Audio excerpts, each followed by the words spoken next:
quorum. Mr. Ju, please call the roll.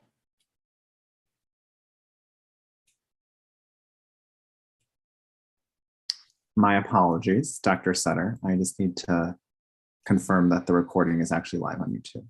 Okay. I think we're good.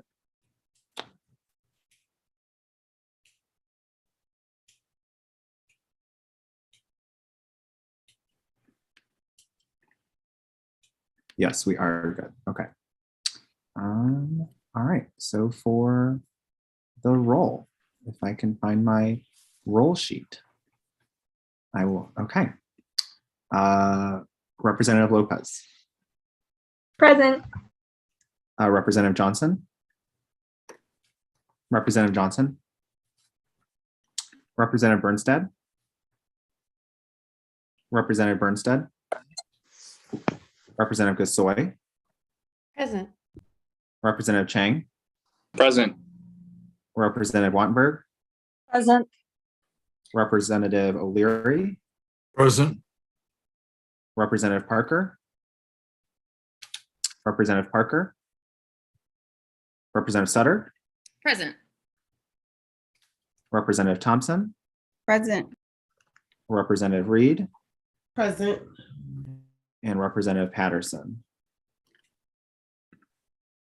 Representative Patterson.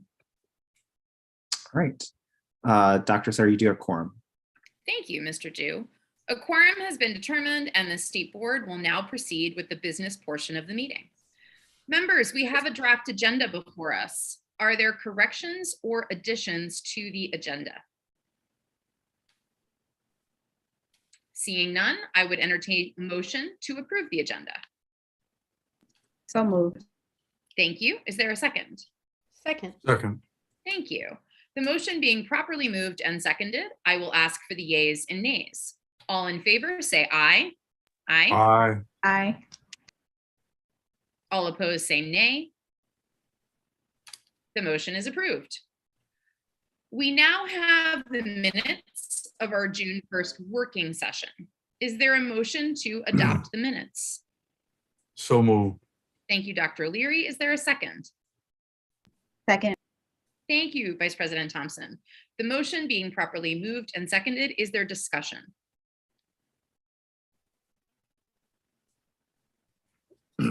Seeing no discussion, the motion is on adoption of the June 1st working session minutes. I will ask for the yeas and nays. All in favor, say aye. Aye. Aye. Aye. Aye. Aye. All opposed, say nay. The motion is approved.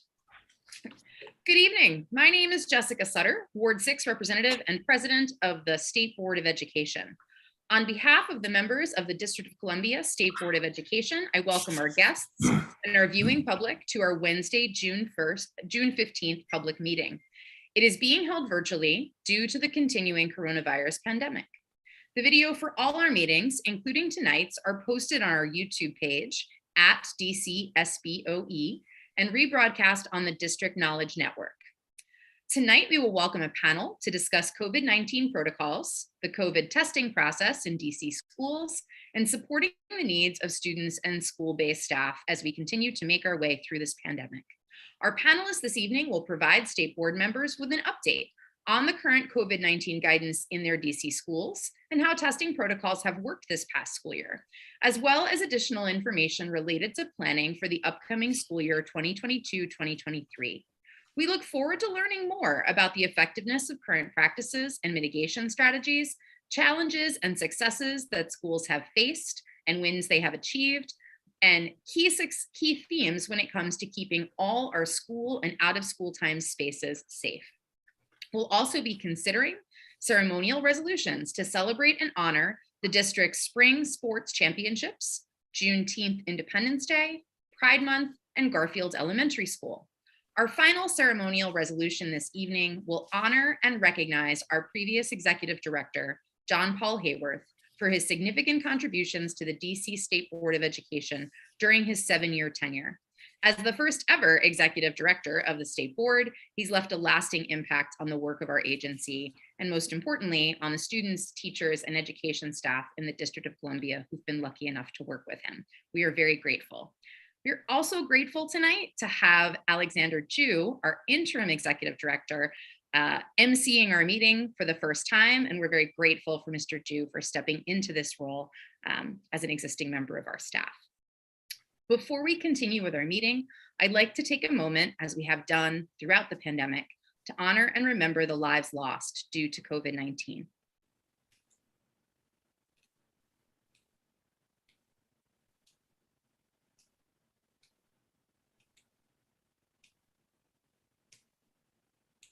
Thank you. All these lives are precious and deserve to be remembered. I'll now turn to our State Superintendent, Dr. Christina Grant, for any opening statement she has tonight. Thank you, President Sutter. I always have an opening statement. And good evening, board members. It is good to be with you in June. We made it. I'm pleased to join you and provide you on some updates on some of our shared priorities and actually look forward to hearing the conversation this evening as we are thinking about our work moving forward. I do want to take a moment and just acknowledge the work of all of our educators and our principals to finish this particular school year strong.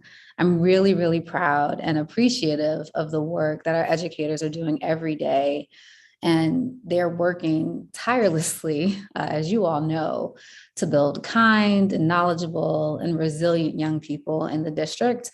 And our children and our educators have shown us just how resilient we all can be.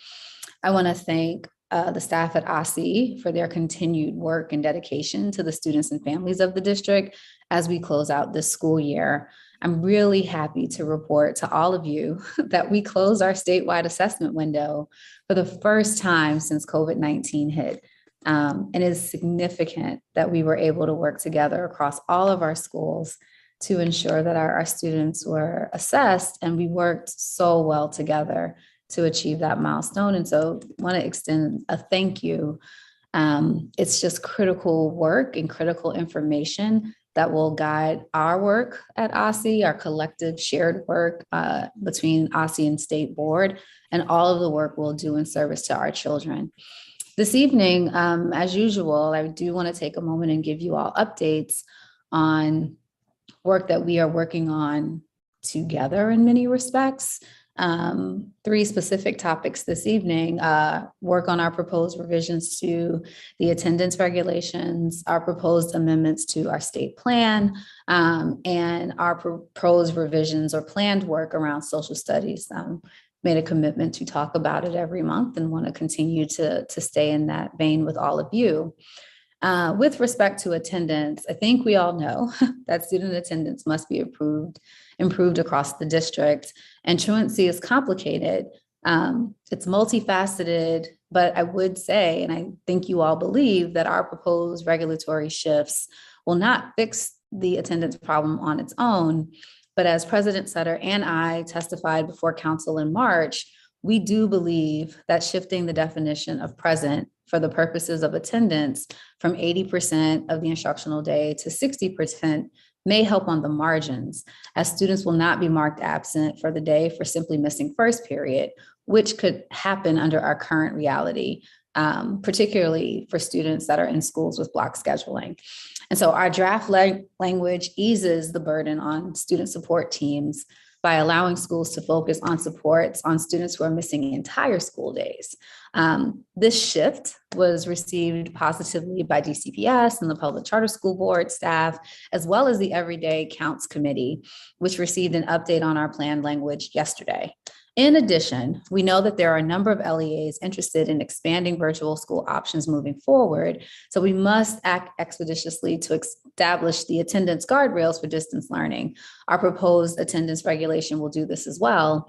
And I was happy to see that our draft language was received positively at your recent monthly working session. I do want to just take a moment to thank you all for your time, your attention, and your support, specifically on the work we're doing around attendance. I look forward to formally presenting the emergency and proposed regulation on compulsory education and school attendance before the state board next month, but didn't want to speak to you all today without acknowledging the work we're doing on attendance. Next, I want to talk briefly about accountability. Again, work that we have been discussing together for some time. I want to say that we really have appreciated the engagement, the questions we've received at the last working session, and we've really appreciated the engagement throughout the entire process. It's been really invaluable. One, for me as the leader of the agency and the co-constructor of the work, but it's really helped shape the direction of our ESSER plan and our amendments, especially regarding our shift away from the single summative rating, the robust conversation we are having around increasing the weights that are placed on historically marginalized groups, and a shift that we are proposing to make, which would place greater value on growth. Again, the engagement that we've collectively had has really pushed the plan forward, and just want to note that that work is significant and ongoing. As you're aware, we have placed a copy of our draft language for submission to the United States Department of Education on our public website. Because we value transparency, we've also posted a copy of our presentation slides and a redline version of the amendment on our website. We believe that the slides and the redline version will make it easier for the public to understand and comment on our draft amendments. The comment period opened on June 1st, and it will remain open through July 8th. The public may submit their feedback to DC School Report Card at dc.gov. I look forward to reviewing the feedback, and my team does as well. And we are committed to continuing to make improvements, clarification, continuing this engagement process where needed.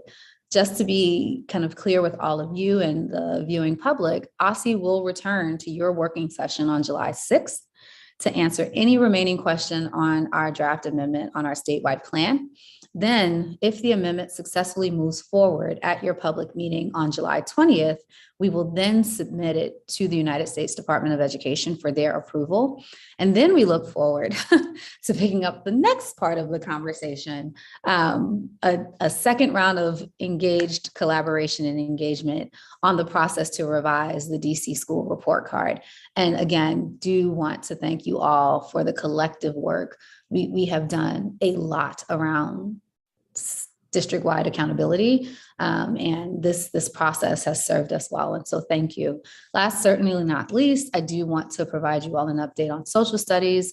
We've been working really hard to revise our current statewide social studies standards. I think we all know that. It's important work, it's challenging work, it's work we must get right, and we must craft standards that are rigorous, inclusive, and really frame out DC's great and proud history. As you know, I would have liked to already have begun the public engagement process, and I've shared with the board my rationale for continuing to work on the draft standards before going public for public comment. I would like to keep you all apprised of our efforts on the work. Last week, I was able to personally re-engage our technical writing committee. We had a really great conversation, and it was so good to hear their thoughts and answer their questions. It was also good to create a space where they were asking me questions. It is helpful that I was a social studies teacher, but I know that our conversation did provide clarity specifically with them on our next steps. And I'd like to share some of them with you all while we're gathered this evening. We have worked with our consultant to restructure their contractual engagement, and we will continue to provide additional resources to meet the needs that have been identified. This includes more social studies content expertise, both within OSSE and on the consulting team. We also strongly value the partnership we have with DC educators in this revision work. Writers who can partner with OSSE to engage in summer professional development and the writing intensive with our consultants will also receive stipends for their development and their work. Collectively, I hope you can see that we are serious and we continue to remain dedicated to the work, and we are making even more investments than had originally been envisioned to ensure that this work is done well. And I continue to aim on having a complete standards revision process by the end of this year, and assure you that we are really doing our very best to move forward to meeting the goal. Finally, I do want to briefly mention 2 items on the board's agenda this evening. I am, as I stated earlier, very interested and eager to hear from panelists on the layered mitigation strategies regarding COVID-19 this evening. As you are aware, OSSI has dedicated a significant amount of time and resources over the past several years to make sure that we're supporting our schools with the necessary supports to protect our schools, our communities, and we really do want to work together as we continue to navigate public health conditions, as we wrap up this school year, as we navigate the summer, and as we go into next school year. I too, and the entire OSSI family would like to extend a heartfelt personal thank you from me, the entire team, to John Paul Hayworth, the outgoing executive director of the State Board of Education. John Paul has been a critical partner in our joint work to improve the educational outcomes for children in the District of Columbia. His knowledge, his collegiality, his collaboration will certainly be missed, and we really wish him the best of luck in all of his future endeavors. And I am truly delighted to hear that the board will be acknowledging him formally this evening. He's been a great steward through my first year, and his work has been really significant to many of the things that I am putting forth this evening. Representative Wattenberg, I see your questions in the chat and we will note them. Justin, can you just note the questions and I'll follow up with Representative Wattenberg in writing. Those are all of my remarks for the evening. Sorry, I paused to read the chat, which I'm not supposed to do. Thank you so much, President Sutter, for giving us the opportunity. And thank you all board members for your continued work, service, dedication, collaboration. It is not lost on me that next month we will be moving a lot of work forward and really showing what is possible between a state education agency and a state board of education. And so thank you all so much. Thank you, Dr. Grant. We value our continued partnership with OSSI on so many policy issues of importance to our students and schools. And July is going to be a really busy month. I'm sorry, President Sutter, I just read the question. So we'll be coming to you all for the working session on July 6th, which is where we'll be presenting the draft amendment to you all for a multi-hour working session that builds on the working session that we had in June. And the working session that we come with July 6th, we will also have to frame for you what we have heard from public comment. And if anything that we've already shared with you has changed as a result of the public comment we've received or conversations we've engaged with members of the board. And so that is the purpose of the July 6th meeting, which would then get us to the July 20th meeting, which is when we would be proposing an amendment for you all to vote on. But again, Representative Wattenberg, we will follow up with you if there's additional clarification needed. I didn't want to close, now that I had my apologies, President Sutter, I read the question and really wanted to make sure I was giving clarity that you all will be voting on a document that we will be going through at length at the July working session. No, I And with appreciate that, I promise you I will stop talking. No, I appreciate that, Dr. Grant. We are looking forward to seeing the version at our working session, as well as to hearing any changes that are made as a result of public comment received by the agency. Members, as just a brief reminder, because the public cannot see our chat, we ask folks to not use the chat for substantive discussion and rather to have that substantive discussion in a way that the public can participate. So we want to make sure that we're making the public aware of everything that we're involved in our public meeting. Our panel tonight, we're going to move to our public panel now. Thank you, Dr. Grant. Our panel tonight consists of experts and school leaders working to ensure our school and out of school time spaces remain safe due to COVID-19. Dr. Anil Mangla is the DC State Epidemiologist at DC Health. Aliesha Maye is the Chief of School Operations at DC Prep. Katrina Owens is the Executive Director of DC Scores, and Jamie Miles is the Chief of Schools at AppleTree Early Learning Institute. And to all of our guests, I hope I pronounced names correctly, but if I did not, please correct me so that I may pronounce them correctly when I address you during our question and answer period. Thank you all for being here with us tonight. You will each have up to 5 minutes for your remarks and presentation. After your remarks and presentation, we will then do a round of questions from members of 4 minutes each. Mr. Ju will call the questions round. Dr. Mangla, did I pronounce that correctly? Yes, you did. Thank you very much. Let's begin with you. So, when I look at this, there were certain questions that were brought up, and I do want to make it very clear that we have followed the guidance with CDC. So when CDC brings up guidance, it's more a generic guidance. From the generic guidance, we look at data-driven numbers locally, and then we kind of look at where the guidance is, and then tailor it to the situation we have in DC. So that makes it our local guidance for schools. These have changed significantly during the pandemic compared to when the pandemic started. We had cohorting, students couldn't go to school, but our main goal for DC was keep all children back in school, or keep them in school. And the issue is, how do we keep them in school? So as things started changing, as vaccines started coming in, we made sure that if people were vaccinated or kids were vaccinated, as well as teachers, and they were close contacts, they didn't have to stay home. They could still have come to school. And so that was one of the major kind of things that we looked into. Regarding, where do we stand, what was successful? It is very clear that layered mitigation in schools was very successful. I mean, layered mitigation meaning, washing your hands, wearing your mask, keeping a distance, trying to have small cohorts. Another very important, and I think the most successful story we have, which the nation was actually wanting to use, is the test to return. The test to return is so important because you're doing it after a long weekend, after a long vacation. That's where people gather. That's where people get exposed, right? And so the test to return, when we did it the first time, it was so critical that we almost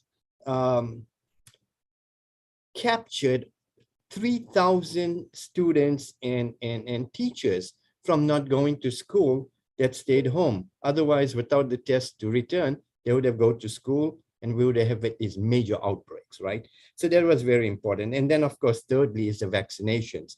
Why was that important? The vaccinations were important because if someone is fully vaccinated or now up to date with their vaccines, they didn't have to quarantine and stay at home. They just came to school and observed signs and symptoms. So that was excellent. So when we look at, moving forward, right, we look at and what challenges did we have? The one of the challenge is that many schools, and we worked very close with OSCE. As a matter of fact, during this entire 2 years, we met as an internal OSCE and the epidemiology department or the public health department. We met on a weekly basis, right? On a weekly basis, we ironed out what was a concern, where we could help, how we could provide technical assistance. And that really was very powerful because it answered questions from the experts to the schools, and then to OSCE. OSCE would then disseminate that information to schools. The other important thing that was also critical is OSCE had meetings twice a month, one with K-12 schools and one with childcare. And I actually was the subject matter expert, and I attended every one of that meetings. That gave teachers and directors of the childcare centers an opportunity to ask questions and really get correct answers from the experts, right? So I think that's something that needs to continue. The other thing that I felt was so important was, moving forward, what do they do? We have test to stay, right? So individuals that may be quarantined and not vaccinated, they could actually get tested and test to stay. That's a great program CDC has brought up. We are also looking at the contact tracing that we had, right? So the contact tracing was important because if someone was, identified as positive, they stayed at home, and then the quarantine individuals kind of made sure that that spread wasn't there. The other important thing that we also worked with Aussie is to ensure that, we had a group right at the Department of Health, very specific for the contact tracing, right? And for guidance. So I will stop there. Thank you. Thank you, Dr. Mangla. Let me come now to Ms. Maye.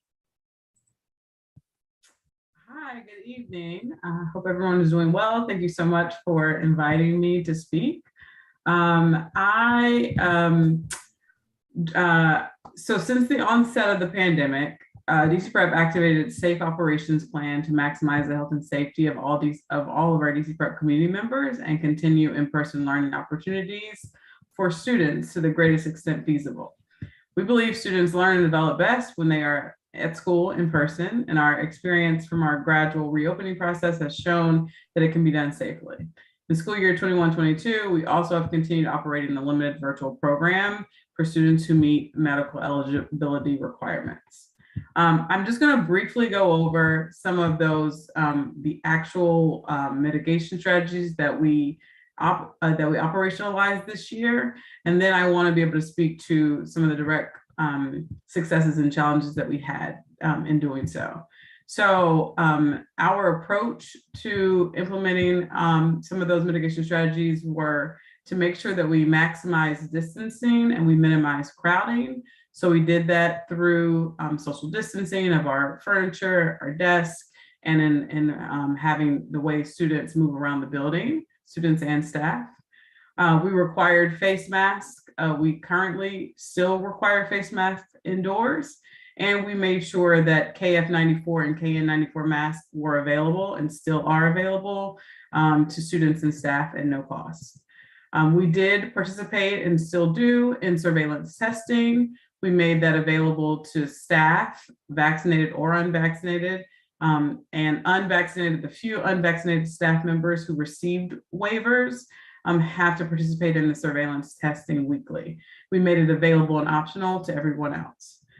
We still test 20% of our asymptomatic students using our vendor Shield T3. And like Dr. Mangla mentioned, we distribute rapid tests prior to breaks, and we still make sure that all students and staff test before they return from breaks. We also distribute the rapid kits in our early childhood classrooms. We distribute those on Fridays so that early childhood students have access to that testing during the over the weekend. We of course we message that all students and staff should stay home if they're sick. We encourage and incentivize everyone to be vaccinated and up to date on their COVID-19 vaccination. We still enforce the quarantining when necessary and isolation when necessary. And we even partnered with a vendor, Privia Healthcare. We partner with that vendor to help assist us in the contact tracing and then also access so that our students and staff, our community has access to medical guidance as needed.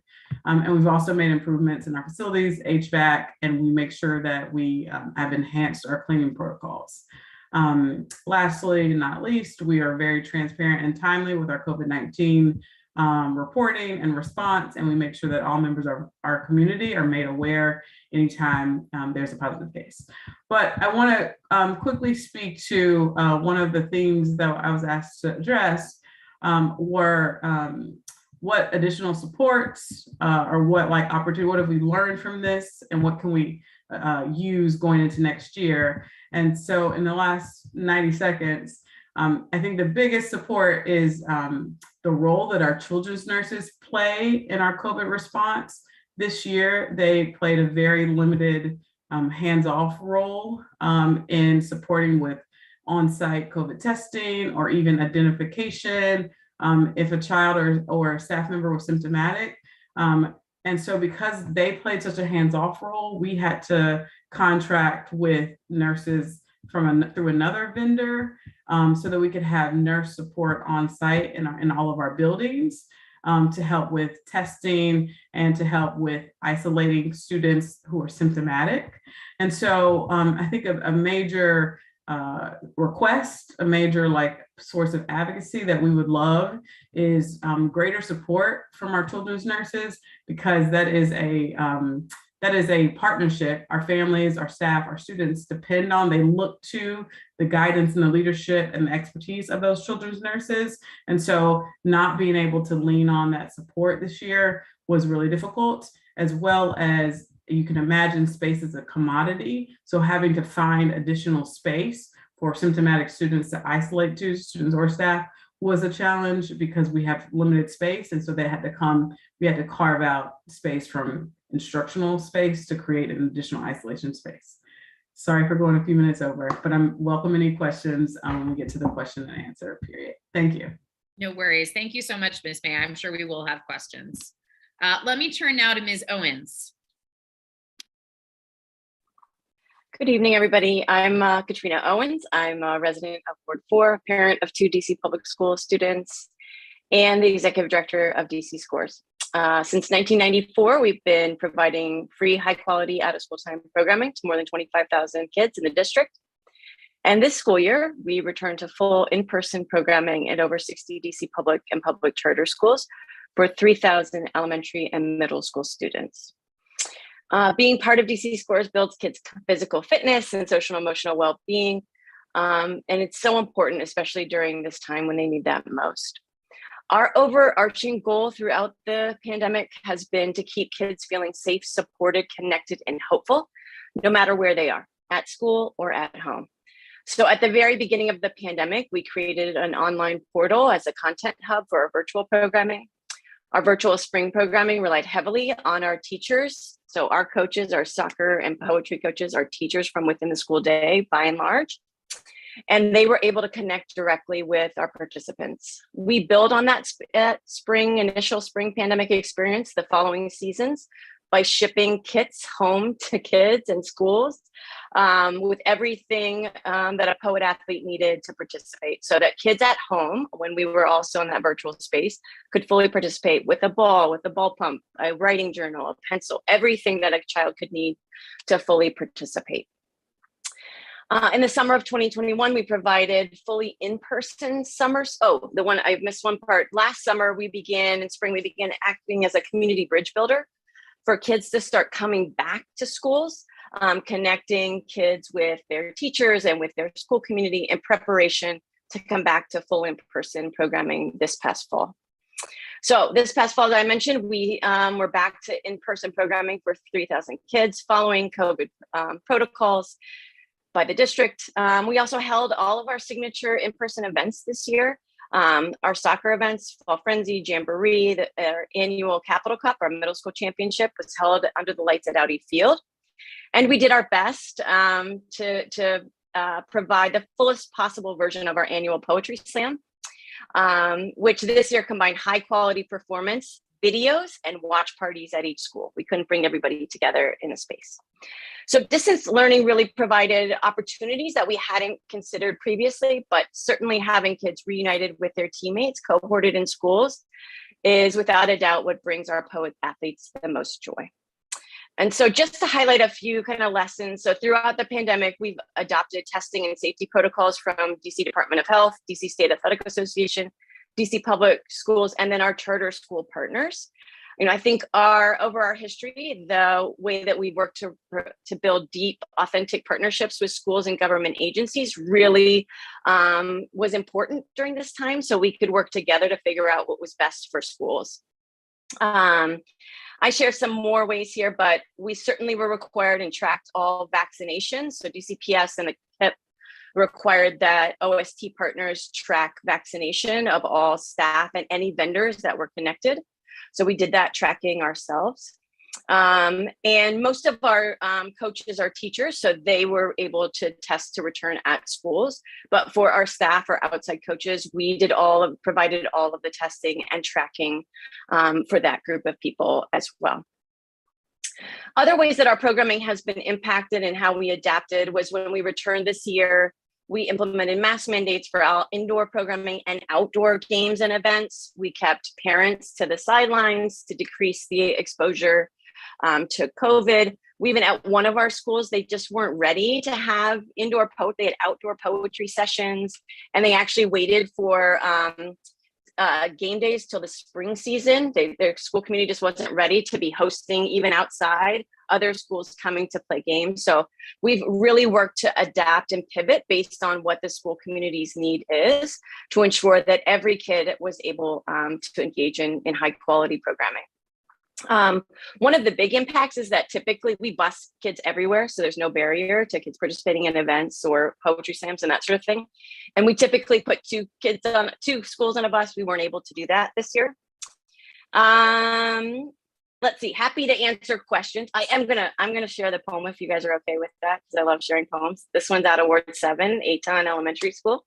This is the words of my heart. If only you could see the words in my heart, the writer you don't always see. The poems are different. The words just come to me when I feel like no one hears me. When I just want to shout, I put my feelings on a page until the ink runs out. When I'm sad, my thoughts are tragic. When I'm happy and ecstatic, my pen runs across the page just like magic. I have my notebook and pen as my special gadget. Using them daily makes my day turn out fantastic. One day I hope you see my poetry, my words, and me as the writer I know I will be. Thank you. So there's more in the written testimony, but happy to answer questions. Thank you so much. And that rhyming of ecstatic and magic and fantastic is on point. I love that. Let's turn, last but not least, to Ms. Miles. Greetings, everyone. Glad to see all of your faces. Thank you so much for extending the invitation to speak this evening. I am the Chief of Schools at AppleTree Early Learning Public Charter School, and probably also known as the COVID co-lead as it relates to implementing COVID practices within our buildings this school year.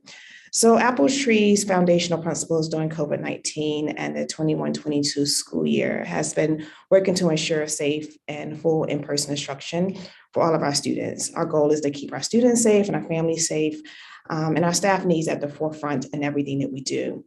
To do this throughout the year, we utilize several layered mitigation strategies, all grounded in the recommendations and mandates from the DC Department of Health, CDC, and other local and national city leaders. So if we heard about it, read about it, saw it, we did something about it and tried to implement it to the best of our abilities. COVID has impacted all of us in schools in both direct and indirect ways, and in AppleTree's response to the condition in schools has adapted to the dynamic challenges of the pandemic. Our students remain among the youngest population that is not eligible for the vaccine. Therefore, throughout the year, we've remained committed to not only implementing requirements, but also really working to exceed them to help ensure the safety of our students and our staff. Like have really been named before, but I'll highlight some of the things that we've done.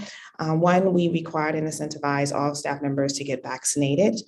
We utilize the funding and the resources provided to us through OSCE, through grants and other ways to make sure that we utilize patient care technicians to support us in our contact tracing, as well as making decisions on the ground on what should happen in certain situations, as well as we were able to hire a safety COVID compliance manager to support in our efforts implementing the mitigation strategies at AppleTree. Masks were required, and they're still required both indoors and outdoors for all of our students and staff. We require social distancing, physical distancing as much as possible, reasonably possible. Our students are young. So more importantly, we really tried to make sure that we group students so that we were able to easily contact trace and slow the transmission of the virus if it did enter into our space. Evaluated ventilation systems, made sure air purifiers were in the classrooms, had day porters who supported throughout cleaning, disinfecting the high touch areas, as well as rapidly responding to any of our needs in case we did have a case, and if there was a case within our space. Always encouraging all staff members and students to stay home if sick and get tested if they presented any symptoms. Kept an endless supply of PPE available for staff and students. And surveillance testing, did a lot of testing, continue to do a lot of testing. Required all of our staff members to participate in weekly PCR pool testing. We require all staff members to rapid test prior to entering the building for the week. We also participate in Shield T3.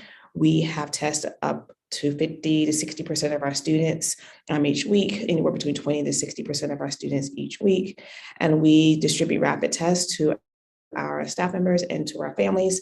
I'm going to ask that once again, before you enter our space at the start of the week, that you make sure that you rapid test, so you have a negative rapid test.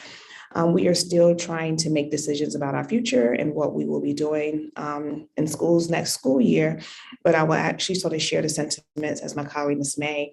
We don't have nurses in all of our spaces. But where we did is it was a very hands-off approach. So I echo the sentiments of working to continue to train and being able, if the service is there in our space, that we'll be able to utilize our nurses in a way to support us in the implementation or contact tracing or monitoring or supporting testing of our students. Again, we were able to utilize the funding to bring in patient care technicians, which were very, very helpful for us.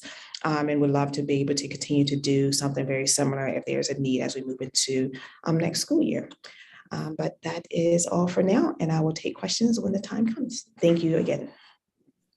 Thank you, Ms. Miles. I'm going to let Mr. Ju call the questions round. Members, we're going to have 4-minute round. We'll see if we can keep it to 1, depending on our questions for our witnesses. If you have a question, please go ahead and use the raise your hand feature, and we'll begin once folks have those up. Mr. Ju, the call is yours. All right, thank you so much, Dr. Sutter. Dr. O'Leary, would you like to go first? Sure, why not? Questions. These are all of basically the information that we received from all the panelists was about what happened in the past. I'm really interested in what's going to happen in August. And I'm going to ask, since Dr. Mangla is really the person who covers more of all of the students in the city, I'm going to ask you the question first, and then I would like anybody to respond to it. Will it be mandatory in August for all of the adults in all of the schools in DC to be vaccinated? Yeah, so that's a policy question. I'm not sure where the administration is going to stand on that. So I can't answer that on vaccination. But again, if you look at, to me as an epidemiologist, if you look at vaccination has done 3 important things, not just nationally, but worldwide. Is number 1, is it has decreased the amount of deaths. Number 2, it has significantly decreased serious illness, and it has decreased hospitalizations. So if you look at that, number 1, it's very important to have that. Number 2, I think even more important is if you look at what CDC has done over the past 6 months, we've moved into this different phase of the pandemic. And when you look at the different phase of the pandemic, initially we were looking at case rates. That means numbers, right? Because we needed to learn more about the virus. Now what CDC has done is looked at community levels. And the community levels focus not on just each of these cases, but more outbreaks, number 1. Number 2 is hospital admissions, which means focusing on serious illness, and then hospital capacity, which means focusing on, can hospitals keep up with patient load, which actually happened when Omicron started, if you remember. So again, the focus would be, I'm not sure it's going to be recommended or mandatory, but to me, there is no doubt vaccines work.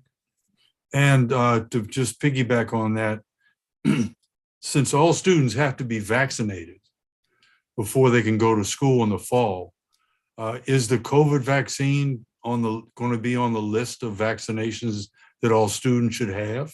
Yeah, And so if again, not, why not? so I'm not sure on that. Again, this is you're talking to the epidemiology department, that may be immunizations. But here's a very important thing for vaccinations in kids, right?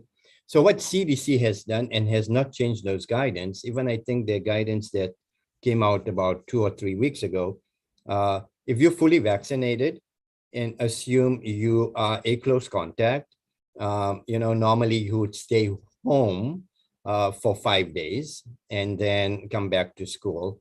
If you're vaccinated, you don't quarantine, right? So again, the emphasis is to keep kids in school. And so that's why, the importance of that vaccinations is nobody will have to quarantine at that time.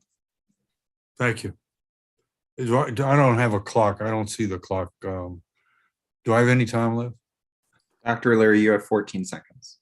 Okay. That's all right. Thanks. All right. Representative Reid. Good evening. These questions are for Ms. May. You testified related to the support with nurses, right? Okay, so is there any way, or my two questions, what was the cost of the outside vendors, the nursing vendors for your school? And then what do you think caused some of the breakdown with the services that you needed from the children's nurses versus what was actually provided? And I think you gave solutions about we just need nurses, but I'm just kind of curious about where that breakdown happened. Yep, great question. Thanks so much. I can get you the exact cost for our nurses.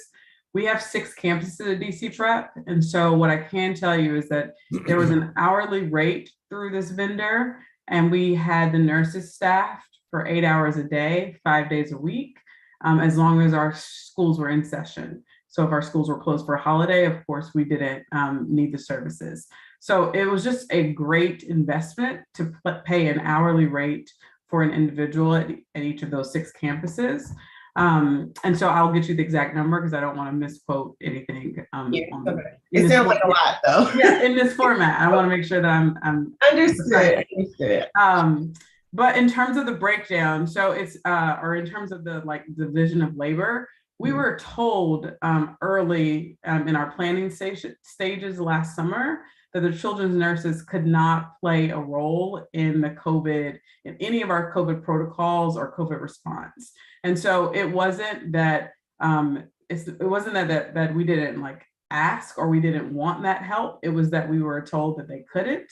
And so we knew that trying to meet the needs of our students and trying to keep our students in school, we knew we were able to foresee the need for on-site testing support. We didn't want to just send kids home and have the onus be on families to find a testing site.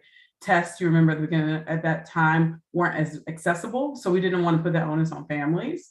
We didn't want them to have students miss a lot of days of school because of that. So we knew we would needed on-site testing. We also knew from the guidelines given to us from DOH and OSCE that we needed isolation spaces for any symptomatic student or staff to isolate from the greater population while they wait to be picked up. And so we also knew that there were certain symptoms associated with COVID. And as you all know, that became increasingly challenging for us to distill the difference between if a child has, for example, if a child has a fever, how do we know whether to send that child to the contracted nurses suite or the children's nurses suite? Because it was hard to distinguish whether that single symptom would be considered a COVID symptom or not. So it was go ahead. Yeah, it sounded like the children's nurses were kind of there to cover, but because of possibly, I don't know, legal something, they really could not intervene in certain instances, and it was just more a presence than kind of what you truly needed. We appreciate the support of children's nurses, absolutely. Okay, cool. And I just want to say for the record, and thank you, Ms. May, for answering those questions. And I am curious about the fiscal impact on your LEA with that contract in place. But also, I think I'm just kind of hearing the different stories, and for the record, I know, DCPS, we are missing an element of knowing what's happening there. I know a lot of times, or at least 2 instances of when the return came back to school, it was like basically a backlog of children being in the cafeteria undergoing testing for the majority of the day versus being able to start. So I would love for our leadership or someone to follow up related to like what is happening on the with our largest LEA DCPS, so we're aware. Thank you. Thank you, Representative Reid. I know Representative Lopez had her hand up earlier, so I wanted to go to her next. Thank you. I wanted to get my question ready and make sure that I was wording it correctly, but thank you. So good evening, everyone, and thank you to all of the panelists. I do have one question, and that is for Ms. Maye. I know that in your testimony, you talked a bit about, I think it was one of your last points, looking at the written testimony, transparency and timely COVID-19 reporting and response. And I was just wondering if you could speak a little bit more on how was the reporting happening? So how did you reach out to students, staff, and families, and if there was any issues present when doing so? Yeah, sure. Thank you for the question. In terms of, I'll just kind of play out a scenario. We found out that a student or a staff member tested positive for COVID. We had to immediately, we would begin the contact tracing for the individuals that were in closest proximity. And we did that outreach first to let those close contacts know their next steps, because often if they were unvaccinated, they would have to quarantine. So we prioritized that outreach first. Then we made sure that we notified the specific community that the student or staff member came from. So for us, that's like their homeroom. So we made sure that we sent out communication notifying the homeroom, including the teacher, or sometimes there were multiple teachers who taught that homeroom. And then we would notify the greater school community. So we'd send, these are emails, we'd send an email to the school community informing them that there was a positive case that was reported today in a specific homeroom, and that we had reached out to close contacts, and that if they have not been notified as a close contact, no further action is needed for their part. I'm more than happy to send you the communication, Representative Lopez, if you want to see exactly what was communicated. And then we sent that same communication out to families as well. So we made sure that they understood that there was a positive case in the school that their child attends that day. Did I answer your question completely, or was there another part of the question that I might have missed? That was good. I think my second part was if there were any issues, or if you ever hit like a roadblock when trying to make the communication happen. Yeah, great question. Yeah, definitely during surges. So, January's Omicron surge, when there were multiple cases being reported in a single day, we tried to include, we tried to make sure that we sent the communication in as timely as possible, but sometimes we'd be notified of a case at 10 a.m. and then another case at noon, another case at 2. And so we didn't want those emails to be kind of fired off in that like rapid fire format where people are just receiving notifications. So what we tried to do, like the way we problem solved around that, is we tried to wait toward the end of the day to send the notification to the whole school community and to the family community, so that we could send one email. And in that one email, it would say the total number of cases reported that day. And then we just outlined each homeroom that was affected by those specific cases. So that was definitely an area that we had to like learn on the fly, or problem solved around, because there was absolutely days during the surge that one school community would have multiple cases, and we didn't want that communication to feel constant. Thank you. Thank you. Representative Wattenberg.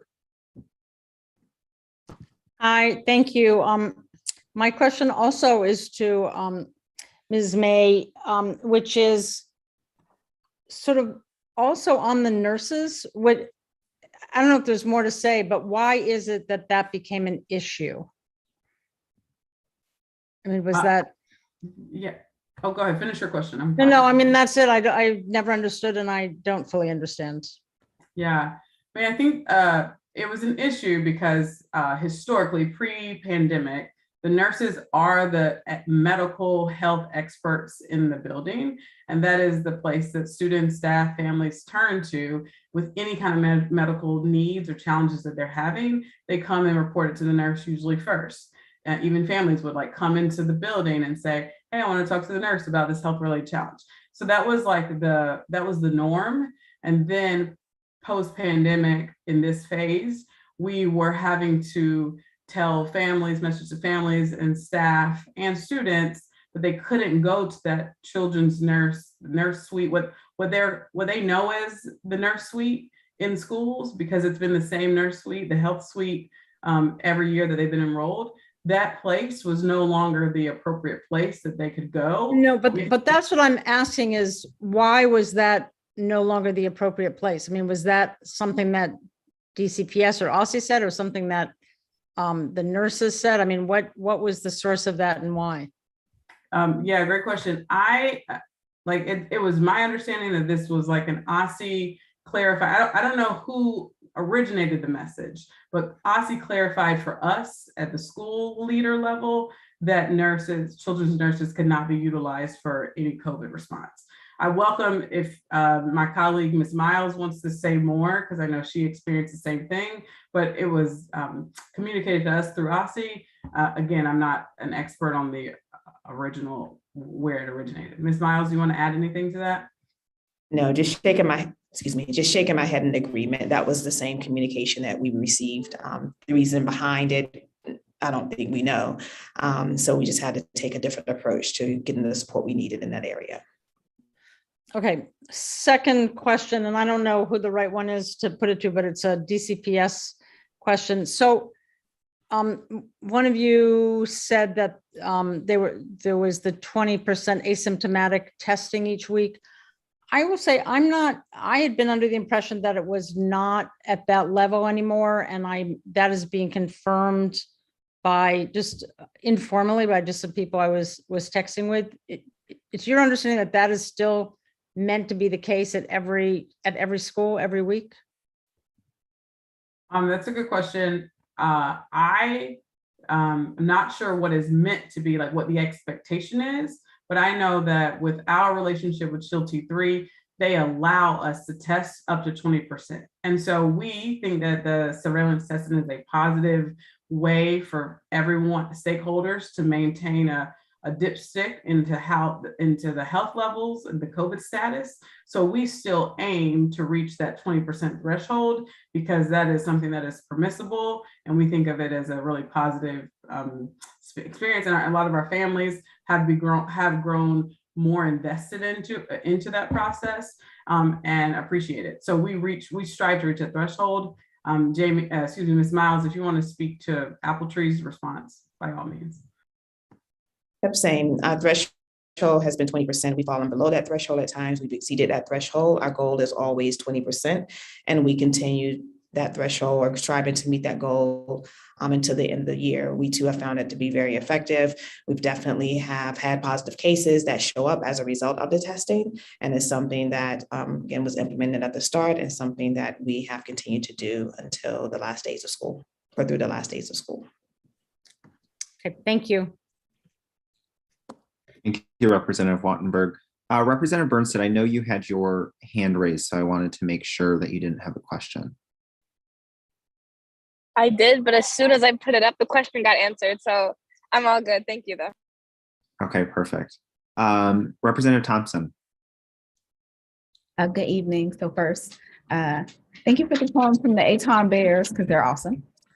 Second, I have a couple of questions. So first, to the representative from DC Health, I'm curious, do we know yet when we can expect anything around the 5 and below population as far as vaccination?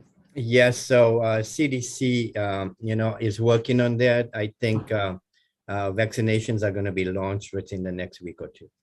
Okay. That's awesome. Great news. Yeah. Second, so I have two questions because they kind of cross a couple different places. So for DC Scores and AppleTree, I know you all are both in what ends up being multiple buildings in the case of DC Scores. So I'm curious about like what you've seen as far as consistency and implementation with some of the layered COVID mitigation.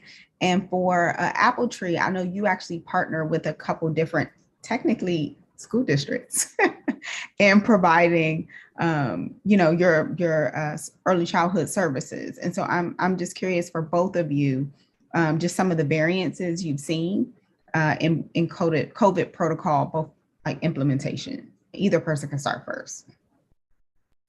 I'm happy to go first. I think it's a really good question. We've seen variances across schools, public charter schools, DC public schools, and with different partners.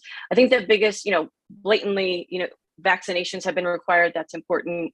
Testing requirements, that's been pretty much across the board, like the test to return. The differences have been in who's allowed in the buildings. So some buildings have had really strict protocols so that even, me as a DC Scores rep coming in to check out a classroom, that was frowned upon. We did that outside only to support coaches. I think for DC Scores in particular, it's been a little bit smoother because we typically hire teachers from within the school day to run our program after school. So they're already cohorted in the building. They learn about if kids are test positive or if staff test positive. My colleagues in other OST programs, the biggest concern that I've heard from them is a lag in information from the school day to those out of school providers who are coming in to provide programming. They may not always have the information about, it's about student data and then who gets that shared with. And so there has been a lag between sharing of information for positive cases from the school day to the out of school time. But there certainly is a significant amount of variance around who can access the building and who can't, and how, school communities feel comfortable with that. Yeah. At AppleTree, there are not actually that many differences. I will say with our partners, and naming partners, meaning that we actually have students and staff in those buildings, we've been able to work very closely with those partner schools. And for the most part, we're all implementing the best practices, requirements, or mandates that were required of us at the time.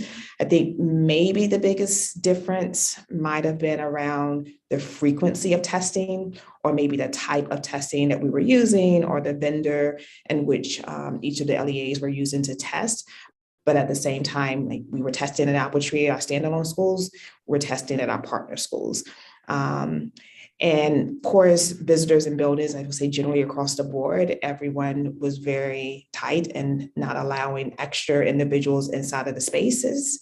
As we've come closer to the end of the year, we definitely have seen some of the rope slacked a little and allowing people into that space. And so the protocols and how we enter the buildings begin to look a little differently. Like some, you're fine. If you've been vaccinated, show no symptoms, you can go in. Others where you need to take a rapid test prior to entering the building. But definitely for the most part, the majority of the school year, we worked in collaboration with the partners, and we were able to implement practices across the board without feeling any significant differences. I'm over time. I do have one last question for DC Health if someone wants to loan me some at some point, but I'll hold that for now. Okay. Thank you, Vice President Thompson. Representative Gasoi. Thank you. First of all, thank you all for everything you've done this year to keep our kids learning and safe and healthy. Ms. Owens, always great to see you. And my question is based on your experience this year, which you've shared with us. What would be most helpful, especially thinking about from the system level, from our leaders, around regulations, resources, communication? What are you hoping for in the coming school year, assuming that COVID will still be with us in some shape or form? Yeah, so I'm sorry. Go ahead. No, you go. We'll say guidance is guidelines, expectations, mandates, requirements shared as early as possible. We are in the midst of course, closing out the school year, but we're planning for the next school year. And as the question has already been asked on this call, what are we doing next school year? Our families are asking the same questions, staff members are asking the same questions. And while we definitely can implement best practices and recommendations based on what we've learned, if there are any mandates or certain requirements, we would love to know of those as soon as possible so that we can communicate and prepare. Thank you. Ms. Owens, do you want to go? So I was just going to say, I think the testing is shared testing with partners. I think would be help. Many of the OST partners are buying their own testing for staff. And I think that would be a quick and easy way to just, it's costly, but also to make sure that people are testing as much as possible. And then the communication between the school day and that out of school time, streamlining that in some way would be helpful as well. That's really helpful. Thank you. Mr. Mangla, did you want to add anything? Yeah, to me, it's very clear from what we have seen in this past 2 years that moving forward, will we have COVID? Most probably it's going to go towards that new phase of endemic. So we're going to see cases, right? There's no doubt about it. How do you help? And I think when we look back and what have we learned, right? That is, I think, key that we need to continue implementing. So let's not find any new ideas because we know what has worked, what has not worked. As a matter of fact, we actually wrote an article that's going to be published soon on what works, right? And so if you think of it, it's again that layered mitigation has worked. Testing is vital. And I support testing because if you think of it, testing is isolating individuals so they don't spread the disease. And it's a 101 epidemiologic phenomenon. And I say that because we're using the same thing for monkeypox right now, right? I mean, it's not any different. You identify, you isolate so that doesn't spread. So we know that work. And then, of course, that vaccination part. But I think the most important, and I think one of my colleagues brought it up, is ventilation. So let's see what is working. Now, ventilation is very important. And I'll share that with you in a science base, right? The COVID molecule is so small, so it lingers in the air, right? It suspends itself for a while.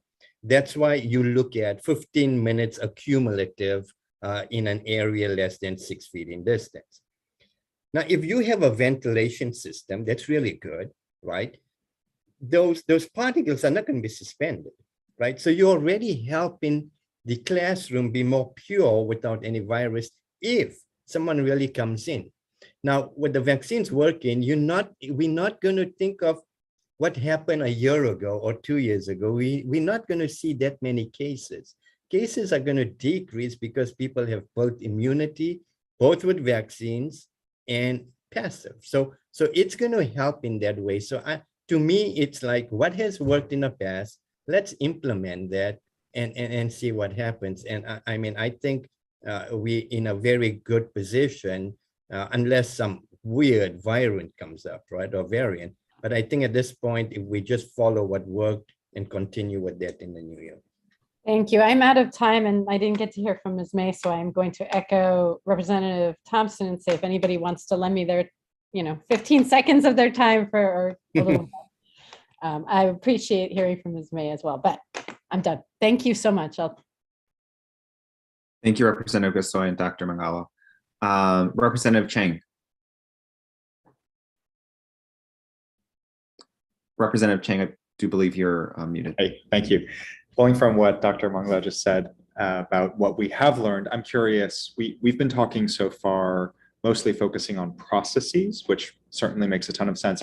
I'm curious if during this last chunk of time we've learned about the efficacy of investing in products like ultraviolet tech to neutralize pathogens, UV angel style, or any other infrastructure or tools that you'd recommend that we invest in?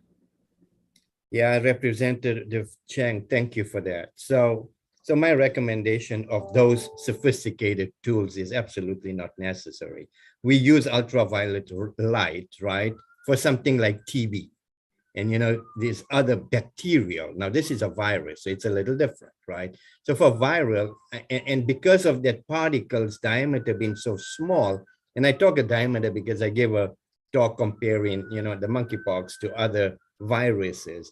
It's such a small virus that I think we could use, less expensive and be more economical of what works. So again, economical is very clear, the ventilation, right? And using, the market is flooded with these rapid tests. You don't need, think of it, a year ago or 2 years ago, we were putting so much funds in these PCR tests, right? Everything was PCR because we didn't have rapid tests. These are so readily available and they work. You test, and you got positive, you stay at home. I'm in the office every day, but I want to be safe for me as well as others. So I keep a test. I test myself every 2-3 days, right?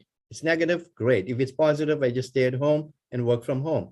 So we know it works.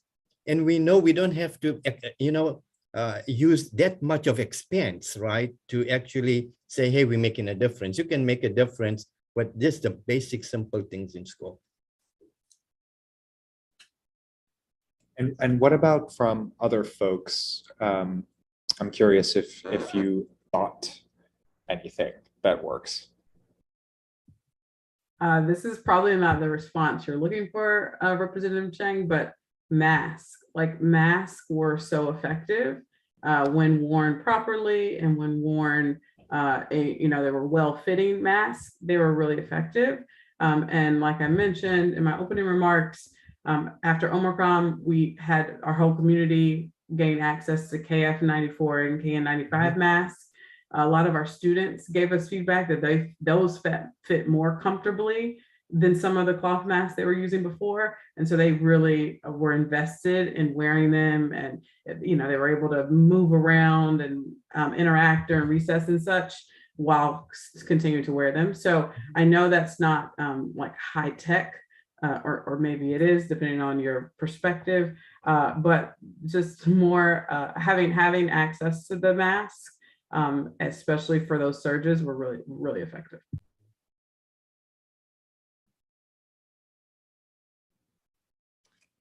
Thank you. And I'm if Ms. Owens or Ms. Miles has a comment on that. We testing masks and then, as much as possible outside, and cohorting kits is what we've used. Mm-hmm. Great. Well, I'm happy to yield my last 20 seconds for either Representative Gasoi or Thompson. Great. Thank you, Representative Chang. We will go back. Representative Gasoi, thank you to Representative Parker and Representative Birnstad for yielding their time. But if we could do 4 minutes for you, you could maybe get your questions answered. Wait, I'm sorry, for who? For me? Yeah, you for Representative Gasoi. And then if there's time remaining, we can go to Vice President Thompson. Got you. Okay, great. So where we left off was, the question was, based on your experience this year, what are your hopes in terms of support, resources, communication for next year, especially at the system level? And that's for you, Ms. May. Yeah, thank you so much for the question. Thank you for the additional time. I think supports for us going into next year, we're very much looking forward to the FDA fully approving the vaccination for students under 16, so that vaccine mandate will be applicable as a part of No Shots, No Schools for our population. Our school serves pre-K 3 through 8th graders, so we don't have any 16-year-old or older. And so currently that mandate is not relevant for our student demographic. So we're excited for that. We hope that it's coming soon, because I guess, like, on the other side of that, I would say additional support is like how to invest our community, school community, in getting vaccinated for those who haven't already been convinced or who haven't already gone that route, we do have about 10% of our school community, student community, is fully vaccinated. So there's still a lot of efforts to be made to get our families to support that. So that's one thing. And then I'll just really quickly tie up the children's nurses, who we think really highly of. I want to be very clear. This is not anything. I think just making sure that next year that it's clear that the children's nurses can support with the COVID response. And also, we just need to partner better, because children's nurses also have access to the dosage system, so that we can get information about, accurate information about the number of our students who are fully immunized with their typical childhood pediatric immunizations. There is still a gap there in getting that data and having access to that data, the accurate data. Right now, 2 of our children's nurses, 2 out of 6 of them, shared with us that they don't even have access to the system yet. They haven't received the training, so we can't even get the accurate data for where some of our students stand in terms of being prepared to be fully immunized, so that they can stay in school for all of next year. So there's just more reason for children's nurses to partner with us. And I think that this year, because of the division of labor, there was a sort of a greater chasm created, and we really need them now with no shots, no schools being implemented. We really need that partnership. Thank you for the time. Thank you. Very helpful. I guess I'll yield the rest of my time. I don't know. Yeah, I'll just yield the rest. That would be great. Vice President Thompson. Okay, so Mr. Mangla, bear with me if this gets a little bit wonky, but you're probably the right person anyway. So I understand that DC Health published new guidelines for schools and childcare facilities Monday. I want to make sure I'm understanding the language correctly. You all have COVID-19 diagnostic testing as one of the prevention measures. Is that the same as the COVID-19 screening testing, or is it something different? And then can you just talk about what numbers, like what percentage of students are supposed to get tested, how often, like that type of thing? Like I just want to make sure I'm understanding the jargon. Right. So I think, thank you for that, Vice President. I think one of my colleagues had talked about that 20% random testing. It's to do with asymptomatic testing. And so, so the screening, I think that it's what's the definition of screening? I think when we talk of screening, it's actually the testing, right? And early, if you remember early in the pandemic, we were doing these screens where you ask these questions. Do you have fever? Do you have that? So the screening is very important, right? In any area that randomized testing. So it can, the way we had written that earlier is you can test up to 20%. You don't have to go to 20%. 20% means 1 in 5 kids. It's very effective. But schools could go, even initially, we were doing 10% when the rates were not too high. And what that does, it actually provides you a baseline, and it provides you, if you do that on a weekly basis, it gives you some type of standard deviation. If there's a blip in that graph, then you know there's something going on where cases are increasing. So it doesn't even have to be done often, right? The recommendation that OSCE had given, or when we met with OSCE was, you could do this twice a month, once a month, depending on where the cases are. But if the cases are going to be going down in this new phase, it's more important. Are people going to get infected within the community all the time? Or is it going to be after vacations where you just do one huge test to return and you will identify and capture many more cases that way? So would it be fair to say that diagnostic testing looks a lot like the test of return or like the actual like PCR or rapid test? And the screening is literally like when you go to the doors and they ask you the questions saying like, do you experience this? Like that's the difference in what kind of testing we're talking about. Absolutely, yeah. Screening is more the verbal questions. Verbal confirmation. Testing or diagnostic is more. And let's also just kind of stratify that. When we're saying testing, it's the rapid test, not the PCR test. Thank you. Welcome. All right. All right. President. Sorry, I was already jumping in. I want to thank my colleagues for the great questions and our witnesses for the answers so far. I have three things I want to make sure we do. One is DCPS was referenced a couple of times. So I want to state for the public as well as for our panelists that we did invite DCPS to participate and we received back a written statement. So I just want to read the statement that we received. Thank you for reaching out. DCPS is preparing to testify regarding our COVID-19 plans at the upcoming DC Council hearing on immunizations on June 29th. We will be prepared to testify and answer questions there. So I know the state board is also going to be testifying at that hearing. We're also hoping to have one of our student representatives join that testimony because I heard, especially from you, Ms. May, the question around getting communities engaged in vaccination. And our 4 student representatives have spent time this year really engaging with their peers on the student advisory committee about how to engage young people and their families in conversations about vaccinations. We all think about our young people on this state board as incredibly brilliant, but their conversations on vaccinations have been particularly astute.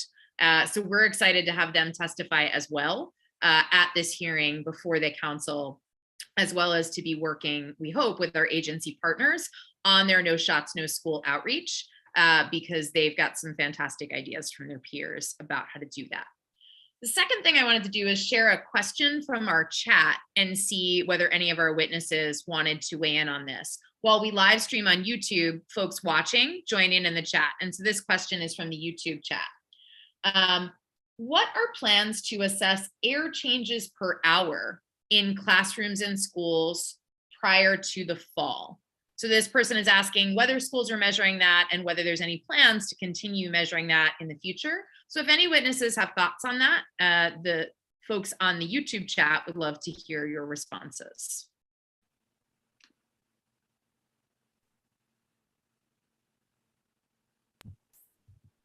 Okay, sounds like maybe no thoughts on this. Dr. Mangla, has the Department of Health talked at all about this? No, we actually have encouraged, right? So CDC has actually an app that you can measure this. And again, it goes back to the ventilation, right? So, as I have said, data-driven facts of how this virus kind of lingers in the air or is airborne. It's a small molecule. And so that ventilation tool is of utmost importance. It's not expensive. Schools can add those things. And that's, again, that layered mitigation, right? So looking at that ventilation and everything else, like the masks and, a little distance, vaccinations is going to be the key to actually have a safe environment moving forward in the fall. Now, what someone, the question is, that is, once you put these ventilations in, the equipment actually measures how the air is circulating, how pure the air is, and so forth, which is the second part of after putting a ventilation into the classrooms. Great, thank you for that. Any other thoughts on ventilation or HVAC?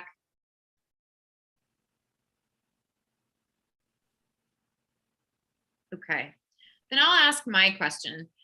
So I heard really thoughtful comments on things for next year. So noting continued resources for testing, continued resources for masking, working with the nurses to make sure that they are in partnership on care, especially on this question around COVID, and then on vaccination. I'm curious if there are things that you would like to do, but need more resources for, what those things might be, beyond sort of things that have been done so far.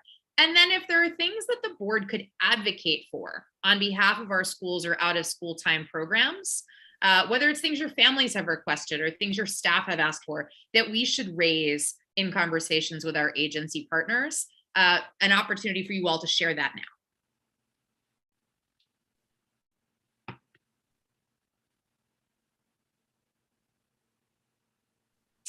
I mean, I guess from the OST community, again, that clear communication between school day and out of school time. But I think the other big thing coming out of the pandemic is that there's just such a great need for really high quality out of school time program that is impacting kids and allowing them that physical fitness, but also that social and emotional space to be kind of processing the last 2 years. I mean, we all need that. But we've seen an uptick in the number of principals and schools who've asked for expanded DC Scores programming. We've seen a greater need in schools themselves. And as I shared about that bridge building, I think DC Scores has been an important in connecting families and schools to feel safe and to pivot, to create safe spaces for young people and families to find joy. And so from the out of school time space, I think it's just an increased need for funding to increase the amount of kids that are able to access high quality programming. Yeah, thank you for that. Thank you for that question. And at this 1 second, I don't know if I have the answer, but it is something I do want to walk away with and really think about, and then share it back with you. I think we've highlighted some of the things already, from nurses to timeliness and communication and policies and the expectations, but there may be more. So I would love to be able to share more at a later date. Thank you. Absolutely. Our ears are open. I will speak from my seat as a chief of school operations, but I'm sure my colleagues who are, chief academic officers have many things, mental health supports, staffing challenges. Like, sure, there are many things that they can advocate for more clearer than I can. But I would say from my seat, sharing of best practices, especially when it comes to implementation of newer policies or policies that were guidance recommendations and not everyone had to adhere to. So what comes to mind for me is Test to Stay, something that we're very much looking at implementing next year because we have a largely unvaccinated student population. So best practices for how to implement that on a large scale when we have so few kids who are currently fully vaccinated. So like implementing that and keeping track of that, best practices on getting parent investment to do the testing and all of that. And then the second piece is particularly doing Omicron, and this kind of spoke to the question that I wasn't quite able to answer from the live stream. We really looked into trying to operationalize outdoor lunch during the Omicron surge because we really were trying to increase distancing. But as you can remember, that was also winter time. So it was very hard to find a way to enclose our outdoor spaces or heat our outdoor spaces to make sure that outdoor lunch could be comfortable, since lunch is a time that you're forced to unmask. And so we really need to maximize distancing. So I don't know what role you all, I don't know all the partnerships you have, but how in our DC schools where we have limited outdoor space in some places, how do we, if we're gonna turn parking into outdoor space for distancing, then how can maybe the city help us subsidize parking for our staff, for example? But like, just how do we create more opportunities to get students outdoors in those forced unmasked moments? Great. Thank you so much, Ms. May. Thank you to all of our witnesses for joining us tonight, for providing us with this information, for providing us with ideas and your questions for the future. This is certainly something that the board has been hearing throughout the pandemic and a topic we plan to stay on top of. We really value your experience and your willingness to communicate tonight. As I said to Ms. Miles, our ears are open, so keep us posted on ways we can support and advocate for you and your students, families, and schools. You can now log out of the meeting with our thanks. Thank you. Thank you very much. Good night. Members, at every public meeting, we welcome testimony from public witnesses on education-related matters. The public comments become part of our official record. If you in the viewing audience would like to speak at a future public meeting, please sign up on our website at sboe.dc.gov or contact our staff by email at sboe@dc.gov. Tonight, we will hear from a set of public witnesses. I believe we had 5 signed up, and I think we may have 4 who are now able to join us this evening, including those who have submitted written testimony. We will hold to a strict limit of 3 minutes for the opening statements from our witnesses. While you speak, there will be a timer on your screen, so we ask that you set your view to gallery mode so that you can see the timer. After the public witnesses speak, we will pause for questions from board members. Members will have 2 minutes for questions from our public witnesses. Those 2 minutes include the question or comment and their answer. So let's be sure we keep it brief so we can hear from our members of the public. Mr. Ju will call the witnesses in one panel, and he will also call the question period. He will mute witnesses or board members who exceed their allotted time. So hopefully we can all keep to timely questions and statements. Mr. Ju, you can go ahead and begin to call our witnesses. Great, thank you very much, President Sutter. Ms. Johnson-Law, we're going to start with you this evening.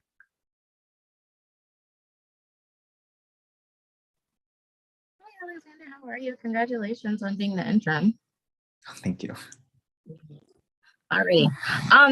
Just let me know when the time goes. Okay. Just start. Oh, there we go. Okay.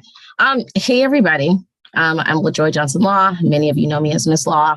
I am completely winging it tonight, and I'm going to tell you why. So I live in Ward 8. My daughter's at Bria. She's 10. She's on her way to middle school. Like, I'm super, super excited. And I just want to thank all of you and Dr. Grant. I don't think she's on here, just for the work you've done on the accountability framework. I know that was really hard. I know Dr. Grant earlier was talking about just the amendments. I took a quick peek. I know there are 121 pages. So God bless you. Prayers up for you. But I was looking through the presentation that they had in the PowerPoint and some of the recommendations, and everything that you all did, you actually took our recommendations, actually. And so I feel like the testimony that I had prepared might be a little mute. So I had a little idea. I don't know if this is going to work. I don't know if it may be relevant, but I thought maybe we could talk about, I know we're not here yet. I think I'm a little ahead. Maybe how we can present that data. Now, I just need a show of hands. Would that be helpful? If that's not helpful, then I'm going to yield my time to somebody else. So just really quick, show of hands. Would that be helpful? I know we're not there yet. Just show of hands. Show of hands. Okay. Can I share screen? You have to tell me, President Sutter, just tell me when. Hey, Josh, just tell me when it's like, okay, just stop, because I'm not going to be able to see. No, I'm serious, you guys. I know we're live. Alex, can I share? Is that okay? I know I'm going into my time, but I'm just kind of shocked. Usually people don't take public feedback seriously. And I'm really proud of this board and Dr. Grant and Ossie and Donna for, really taking into account. So I thought it would present something different. So if I can share. Yeah, I think that shouldn't be a problem. Again, if you'll just make sure that you share it with us so we can make sure it becomes part of the public record. Yes, I will definitely do that. So whenever I can hit the button, just let me know. Hey there, everybody on YouTube. All right. Can you, Ms. Johnson-Law, are you able to do so now? I am. Okay. Okay. And we'll give you back, if we can maybe give the timer 2 minutes. Or a minute. That's so nice. You guys don't have to, because this is really off a whim. So before I present you this, I want to go down here really quickly just for the public, because I know a lot of the public hasn't really seen this. So this is just an example, right? So I know we were just talking about we need a holistic picture and about how we need to be more transparent.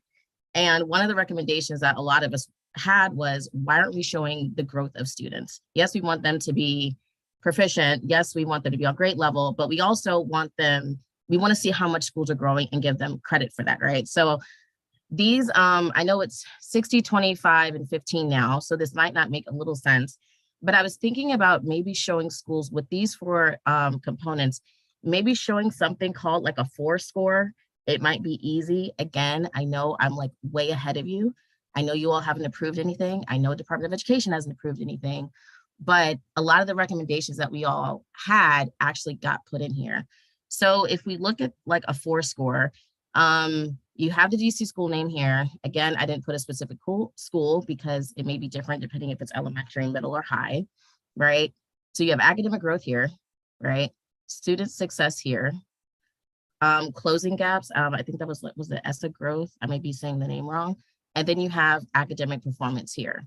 And then again, it's just kind of like a color wheel just to kind of shows where schools are. And then you show it like exceptional, very good, good, or basically needs improvement. It just gives an easier way for families to really see what's going on. Because in the engagement, what we found was, it was so much information that Donna and Ossie were presenting. We were just kind of like, okay, what does this mean? And how is this gonna look? And how is this gonna make sense? And then basically underneath here, you would just kind of show like where, basically explain, okay, why are they really good with academic growth? You know what I mean? Like that 60%. Why are they, why do they need improvement with success? Is it the climate? Is it safety? Is it change? Maybe just to give a little bit more reasons why. Closing gaps and then academic growth. I'm not going to go down because I'm still working on that. But then also we were thinking maybe like for students with disabilities, maybe like a whole like different page on the website. I'm out of time. I'm going to stop sharing. I don't think that made any sense at all. So I yield. Thank you so much, Ms. Johnson-Law. We will go to Mr. Goldstein. Good evening. I think it's fair to say, along with teacher retention, curricular standards, and graduation requirements, there's few things the state board has spent more time on over the past 4 years than working to create a fairer, more just, and more equitable way to measure and support our schools. As we know, there's limited areas where the state board has real authority, but this is one of them. Yet as we approach this vote, it appears the state board and OSSI are at a bit of an impasse because your approach really is different. The state board wants to transform our approach to school accountability. OSSI wants to tweak it. The problem is our city is not a tweak or two away from equity. We're a transformation away from equity. And those are the stakes. Both Representative Wattenberg and Representative Patterson, who have lived through this experience 4 years ago, have noted many times the failure of OSSI to follow through on some key commitments made then, and the lack of follow through on recommendations of both SBOE and the ESSA task force. Given that history, the board must do everything in its power to ensure that recommendations you have made after careful deliberation and engagement with your constituents actually make it into the final product. Promises for future consideration aren't enough. We need firm commitments and timelines for implementation, and those are needed before you cast your votes, not after. OSSI can in fact include commitments beyond what's federally required of them in the text of their amendment. In fact, 4 years ago, they did exactly that. I've noted several occasions in my reading of the 120-page redline version of the amendment. For example, on page 27, it shows that the last time they detailed their goals for future assessments to gauge well-rounded education and science standards. On page 28, they listed how they would display the star rating, showing that they can actually make a commitment to display within the ESSA amendment, especially given the enormous amount of engagement that's already been done on this. Neither of these are commitments they're required to make by the Department of Ed in their amendment, but they did anyway last time, and they can again based on your recommendations. We want to make sure that OSSI is not starting from scratch. You've done an enormous amount of work, as have others. On the outstanding issues of how each school's score will be publicly shared, let me say clearly that our educators are not confused when claims are made that an overall score is somehow different from a summative rating, because our educators don't care about replacing the stars because they don't like the look of them. They care about them because they want to make a fundamental shift from labeling our schools to supporting our schools. There have been arguments made that sharing the score each school receives on elements required to be measured by the federal government is essential for transparency, even if those aren't intended to be indicators of school quality. If that's true, it's also true that less data is less transparent and more data is more transparent. Yet there has not been such a strident argument made that in the name of transparency, we must provide families with a wider set of indicators about schools. Here's the bottom line. If our goal is to measure schools in order to rank them, sort them, and ultimately replace them, scores are a great path to doing that. But if our goal is to measure schools to help improve them, we have to be as specific as possible about what schools are doing well and where they need to improve. There's 3 areas that we've elaborated in a memo from our teachers that we want to see commitments on before the final vote. Without these commitments before your July vote, the board will once again voluntarily yield its power and worse, disregard the overwhelming feedback you've heard from your constituents, and to make a real difference for DC students and families, which is the most sacred responsibility that you have as elected officials. I have faith that the members of this board won't let that happen. As we continue to go through the 120-page red line, we'll be submitting comments to OSSI through the official process and are happy to talk about the other things we found so far in that reading. Thank you very much, Mr. Goldstein. Mr. Boots. Good evening, State Board. Thanks for the opportunity to speak tonight. In my 12 years of DC school accountability participation, I served on the development task force for the original PCSB PM Performance Management Framework back in 2010, the original SBOE ESSA task force in 2015-16, and Aussie Star Business Rules Technical Advisory Group in 2017. It has been a rare occasion that I don't have 25 additional questions or suggestions after an education agency presentation on school accountability changes. For example, I voiced my frustration with Aussie in 2017 and opposed the use of a star rating system. Aussie's ESSA amendment demonstrates a commitment to DC's core values of equitable outcomes and high expectations for our most vulnerable students, and the kind of bold leadership DC needs as we transition to endemic status. The amendment is a positive step forward with these major improvements. First, it dramatically increases the weight of historically low-performing student groups from 10% to 55% of the total score and better reflects the populations of the District of Columbia. It increases the points for student growth by 25%. For high schools, it adds student growth and the 5-year graduation rate, which will be important, and ensures attendance growth is now included for all schools. I conducted a preliminary analysis of the proposed equity and growth changes to estimate how they might impact 2018-19 scores, the last time we published scores. And the overall score gap between schools serving high percentages of at-risk students, 70% or more, and versus low percentage of at-risk students designated as at-risk less than 30%, would shrink by an estimated 12 to 18 points, with schools in wards 7 and 8 averaging the largest point gains from this proposed change. Will this amendment alone get our accountability system to where we want it to be? No. There are other important points that board members have raised around school climate, career readiness, science and social studies measures that are not yet implemented nor have valid or reliable enough for inclusion in a high stakes accountability system, which is what this amendment must address. Best practice for creating new measures for success for high stakes, big A accountability is to follow this progression. First, design a framework that outlines the purpose and intent, pilot the tools, beta test the metric to check its validity and reliability, add the metric to a little a accountability policy, such as publicly releasing the results and monitoring for unintended consequences, and then seeking a new amendment with ed to include the metric in a big A accountability high stakes calculation. I support the state board's push for important future revisions outside the accountability amendment, including statewide student, parent, and educator climate satisfaction survey tools, but we cannot hold up the proposed equitable improvements and continue with the status quo system for 22-23. My one suggestion and change to the S amendment is regarding my concern for our outcomes for our at-risk students with disabilities. They are a small but very important group of students. I hope that the state board will consider moving 5 more points from the OWL students group to a new at-risk students with disability subgroup.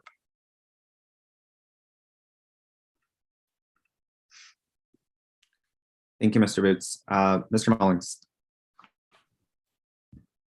Good evening. I'm Raymond A. Mullings. I work as an equity director for schools here in the city, where I now lead equity strategy and programming. In my past, I've taught elementary and middle school literacy, and most recently have led schools in Connecticut and here in DC. I'm a National Black and Latino Male Educator Fellow and a recipient of the Excellence in Group Advocacy Award from the Empower Ed Fellowship, where I currently serve on the equity team. I'm a believer in the daily pursuit of anti-racism and anti-bias in policy, curricula, assessment, and culture. Simply put, as Dr. Reid might say, equity is my jam. I began my first testimony over a year ago to this board speaking about the harm of a single story. Today, I'd like to add another chapter to that tale.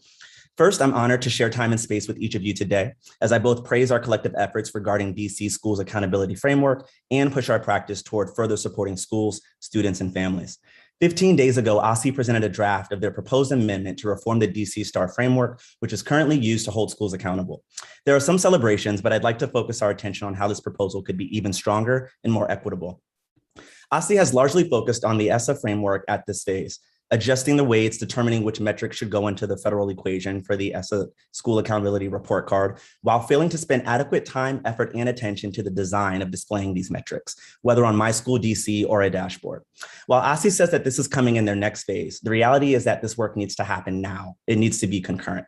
The danger is if we calculate new, potentially unfair set of metrics under a summative score, we have effectively wrapped an old, poorly performing strategy with a shiny new bow. The metrics and how they are displayed are inextricably linked and connected. Knowing how the ESSA framework scores will be displayed is essential to giving an opinion on what kind of information is best suited for it. To my knowledge, OSSE has not yet committed to developing and including metrics for school climate, well-rounded education, teacher experience, and diversity, which DC families have indicated are most important to them. While this may not be happening now, it is imperative that there is a commitment for the future. If this is not the case, I deeply and sincerely ask all of you to oppose OSSE's proposal. We need progressive measures and not performative practices. Additionally, this board recommended the elimination of a single summative or overall rating in January of this year. If such a rating is to be included, it would undermine significant efforts to increase equity in school supports. It cannot overshadow or distract from the metrics to be included on the dashboard, meaning it should not appear largely or on the same webpage. And to be clear, ESSA requires all states to designate schools to support and improvement categories based on their performance. They do not say that this has to occur through a single rating. Schools, like the students they serve, are layered and multifaceted. Not only would it be disrespectful, it would be wrong to slap an overall rating on schools, thriving ecosystems with many depths and crevices. These single scores are not representative of the 118 schools who receive them. This practice is not representative of who we are as a city or how we look as a city. It is not representative of who we are as people and public servants. I believe mightily in the power and influence of those in this space and the responsibility and commitment you have made to children and future generations that will call DC home. Again, I thank each of you for your time and attention.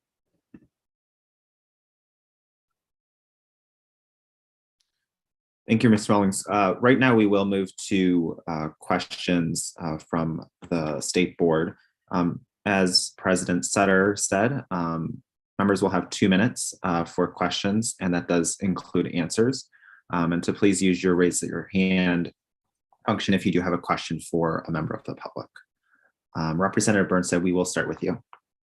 Okay, hi there. I hope I can be heard well. First of all, thank you so much for your testimony. Everyone, it was actually really helpful. They're always really helpful, but this was particularly really helpful, especially Ms. Johnson-Law. I really appreciated being able to see visuals because I love visuals. For Mr. Boots, I had a question about the preliminary. Oh, first, I actually really like the idea of introducing a new subgroup for at-risk students with disabilities. And I had a question about the preliminary analysis of post-equity and growth changes. I was just wondering if anything else, and you found out anything else that might be helpful to know from this analysis, or if there was a way to view anything else you may have found. Yeah. I mean, it's very preliminary and it is an estimate. I want to be clear about that. The way the OSSE will calculate, the way the OSSE used to calculate the STAR score was to take a bunch of metrics within a student group, create a student group score, and then put all those student group scores into one overall score. They're flipping it a little bit to make sure that more students who are in small sub-student groups, like at-risk students with disabilities, would count towards the score by aggregating, taking all the student group information, aggregating it to the metric, and then aggregating all those metrics up to a final score. So we'll in fact include a lot of students who are in those smaller student groups, like Hispanic, Latino, of any race, students with disabilities. So it's really hard to get an very accurate amount, which is why we have an error band of plus or minus 3 points of what we think that difference will be. But we also know that the correlation with demographics will decrease by at least 25%. Okay, got it. Thank you. That's my only question. Thank you all so much for your time. Representative Reid. All right, thank you, Ms. Johnson-Law.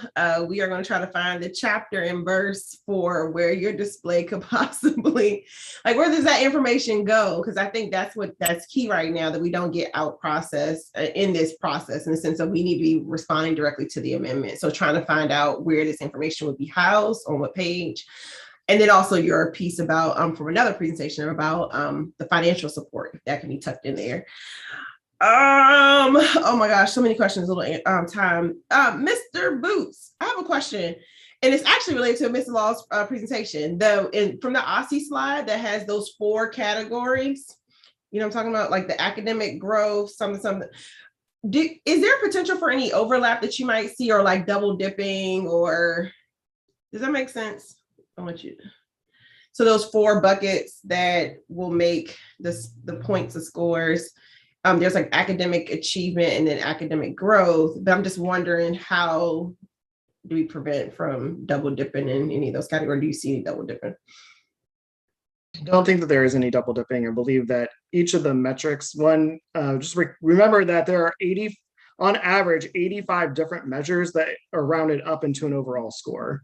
They are just bucketing those 85 different measures into 4 different buckets that make more sense to the public, including academic progress, achievement, graduation rate, things like that, school environment. Cool. And then Scott, you were talking really fast. You said page 28 because we only have a little bit of time, page 28, something they did last time. Is that related to page 28? The display was mentioned last time? They made a commitment about where it would be displayed on page 28 last time. Yeah, and there was another reference to page 27 about a well-rounded education. Thank you. All right, I'm done. Thank you, Representative Reid. Representative Patterson. Yes, thank you to each one of you guys who have presented tonight. With the exception of Mr. Mullins, I've gotten to kind of speak with each of you guys in depth, the 3 of you, about this. And I really appreciate you guys informing me on this as I've tried to co-chair along with both Emily and Ruth. But my question goes to Mr. Booth, because I want to make sure that we don't let perfection get in the way of progress, because I think one of the biggest goals that we all have is that we don't end up with the same rating system going forward if we disapprove amendments in the upcoming July meeting. So with that being said, and since we served together on the last task force, what would you say would be the best way to get some type of understanding or how we could improve this going forward? Because we did this before where they said they were going to address something, but they didn't. That was addressed very early in this meeting. What would you suggest of how we go about doing that, Mr. Booth? Thanks for the question. I think it's actually not best practice what we did last time as a state to put all of the additional requirements that are above into the federal, because the next administration can come by. We actually ran into problems with the previous administration and making changes because we had overcommitted in our prior thing. So it's not best practice to put something that feds can then have control over into like things that we want to have local control over and that are above beyond. And I would think the other thing that we can and should do is that these additional measures do have substantial cost with them. The average cost for a high stakes measure on a state accountability system of like the design phase, the implementation, the calculation of like whether it's valid and reliable, usually is about $1 million per measure. And so like that's a substantial cost that OSSI doesn't necessarily have. So we would need to advocate to our council to be like, if these are the things that we want and need, we need to be advocating to our council members to put them into the budget so that we can get them. Thank you, sir. I appreciate that. Representative O'Leary.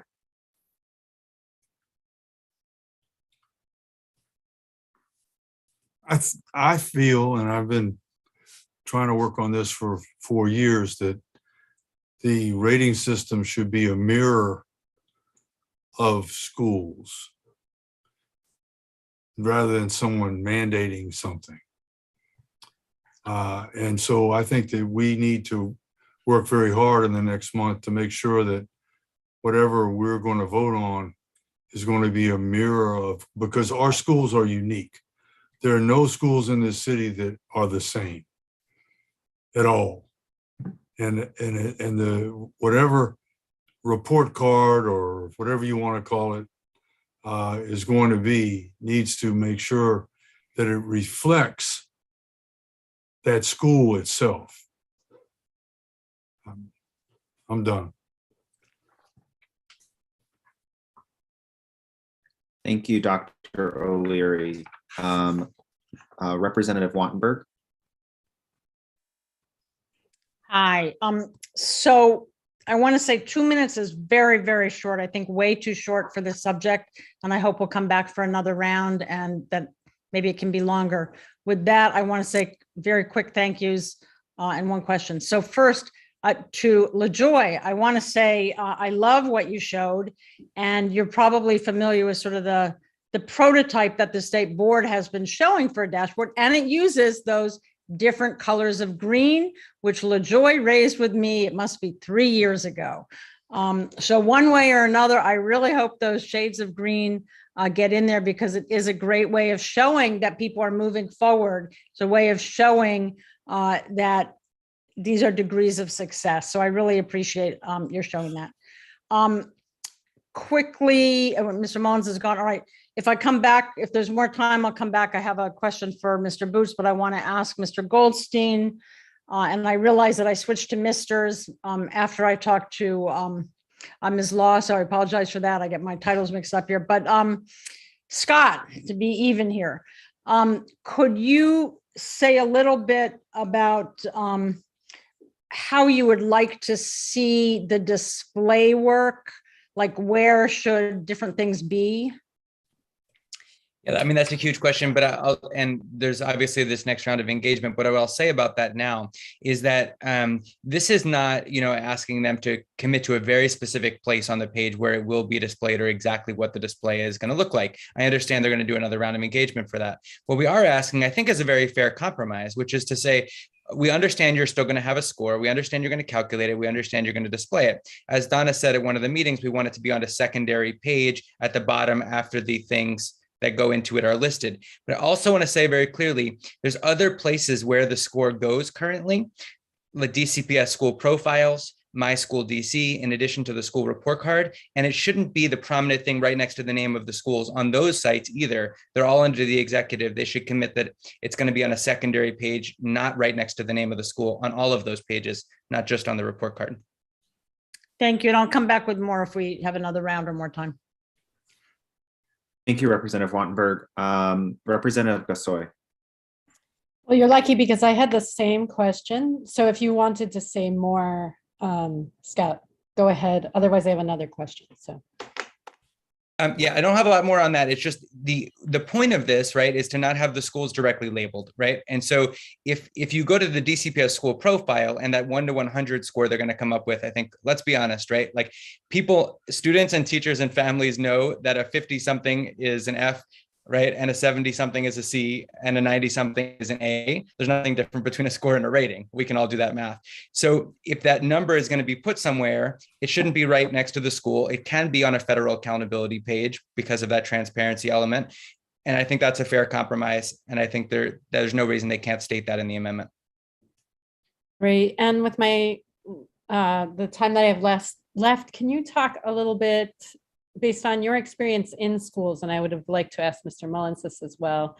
And Ms. and LaJoy, you can answer this as a parent if we have time, but just about the kinds of supports you think OSSI should detail in their, how they're going to do this. I know this is more policy for them, expanding the supports, but can you talk a little bit about, beyond what they're doing now, what we should look for?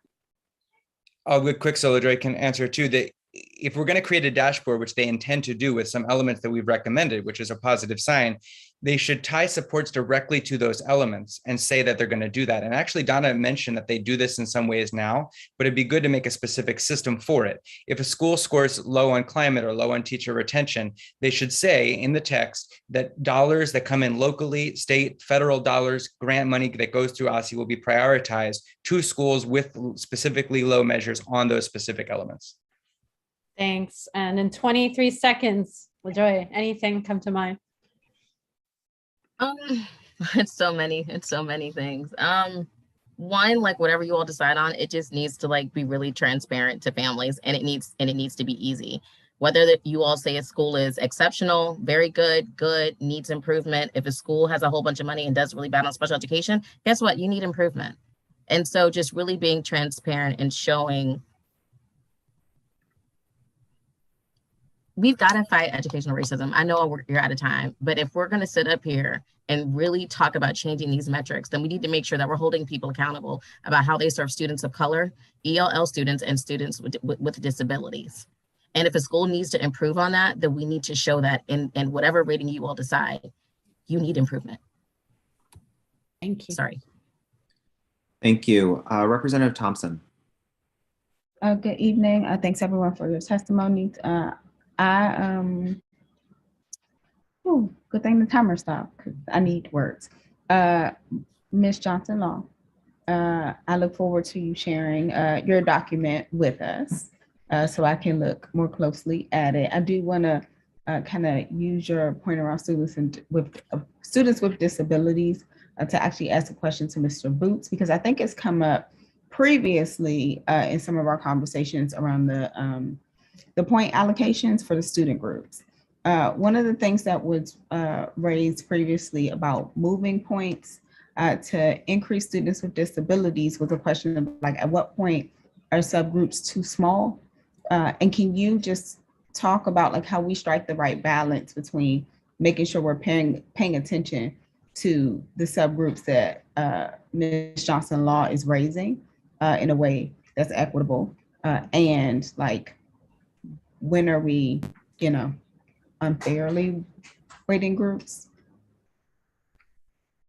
I mean, I think it's an important question, right? Like if having a lot of points on small groups, but also it's also a matter of equity, in my opinion. So like schools that serve low percentages of at-risk students, is the equitable thing to do is make sure that those students are high performing. Like that's the equity that we're looking for. Provide them with the additional support and services so that they can be achieving just as well as the more affluent students in your school. If you look at the data from 2018-19, our at-risk students with disabilities are by far our lowest performing student group, lower performing than our English language learners, right? And so yes, it is a smaller student group, but we're still talking several thousand kids across the city. And so even if, like, I would like to, 5 points isn't a lot out of 100, but I would like to see 5 points to show that that is a priority for us from an equitable standpoint. And then part of the, I think, response or part of the conversation we were having around this was like, what happens if a school serves a much smaller, both population at risk and students with disabilities? Are we then kind of like just, we're not scoring it at all? Do you know what I mean? Like that was part of the conversation. Yeah, I believe it depends on what the OSCE says is the in-size requirement, but if they don't have that and meet the in-size requirement, then their final total score would be out of 95 points instead of 100.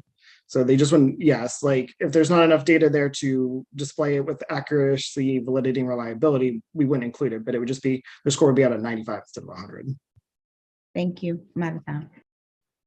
Thank you. And finally, President Sutter.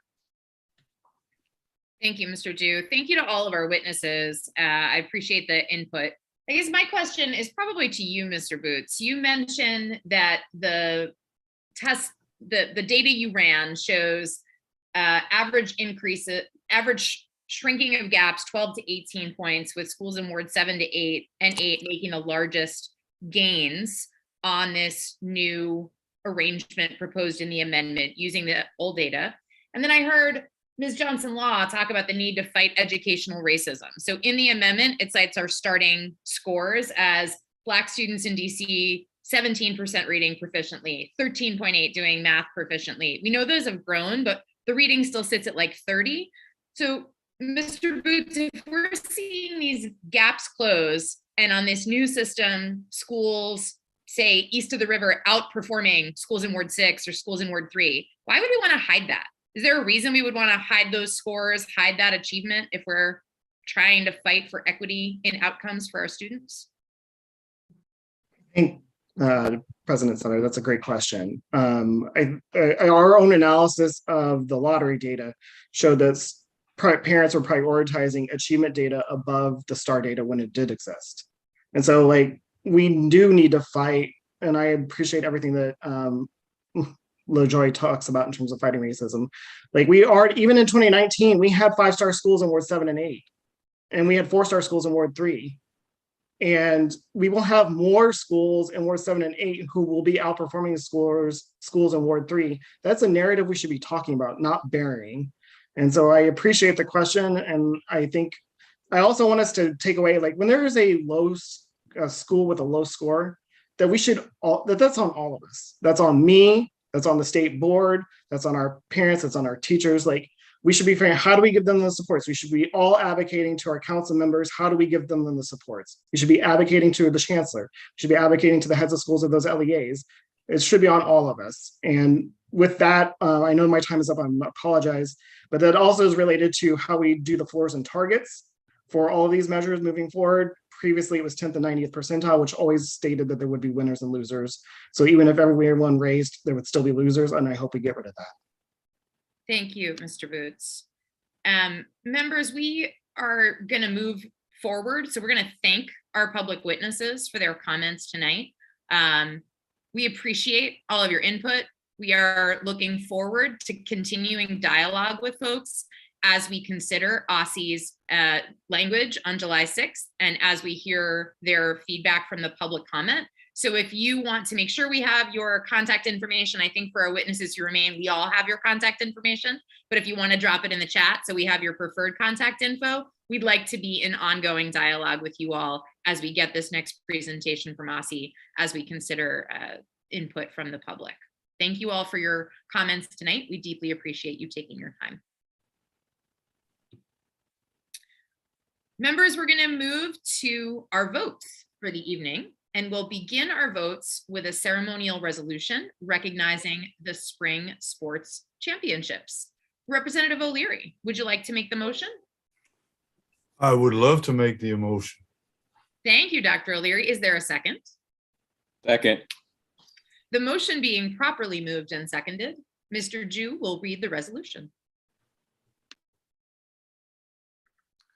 State Board of Education ceremonial resolution recognizing Spring Sports Championships, CR 2222. Whereas the District of Columbia State Athletic Association oversees postseason high school sporting contests in DC and is made up of DC Public Schools from the District of Columbia Interscholastic Athletic Association, DC private schools from various conferences such as the Washington Catholic Athletic Association, the Mid-Atlantic Athletic Conference, as well as public charter schools in DC. Whereas on May 19th, 2022, the St. Albans School Bulldogs claimed victory over the Sidwell Friends School Foxes, 46-40 at the DC SAA Boys Tennis Championship at the Southeast Tennis and Learning Center. Whereas on May 19th, 2022, the National Cathedral School Eagles claimed victory over the St. John's College School Cadets, 44-28 at the DC SAA Girls Tennis Championship at the Southeast Tennis and Learning Center. Whereas on May 25th, 2022, the Gonzaga College High School Eagles claimed victory over the Jackson Reed High School Tigers, 4-2 at the DC SAA Baseball Championship at the Washington Nationals Youth Academy Field. Whereas on May 26th, 2022, the St. John's College School Cadets came in first place, scoring 212 points out of 18 events at the DC SAA Boys Outdoor Track and Field Championship at the Dunbar High School Field. And whereas on May 26, 2022, the St. John's College School Cadets came in first place, scoring 217 points total out of 17 events at the DC SAA Girls Outdoor Track and Field Championship at the Dunbar High School Field.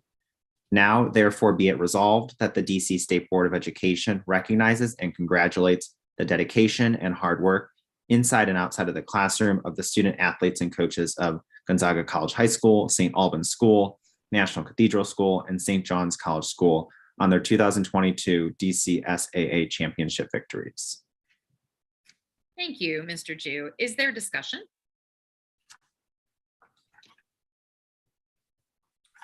Dr. O'Leary?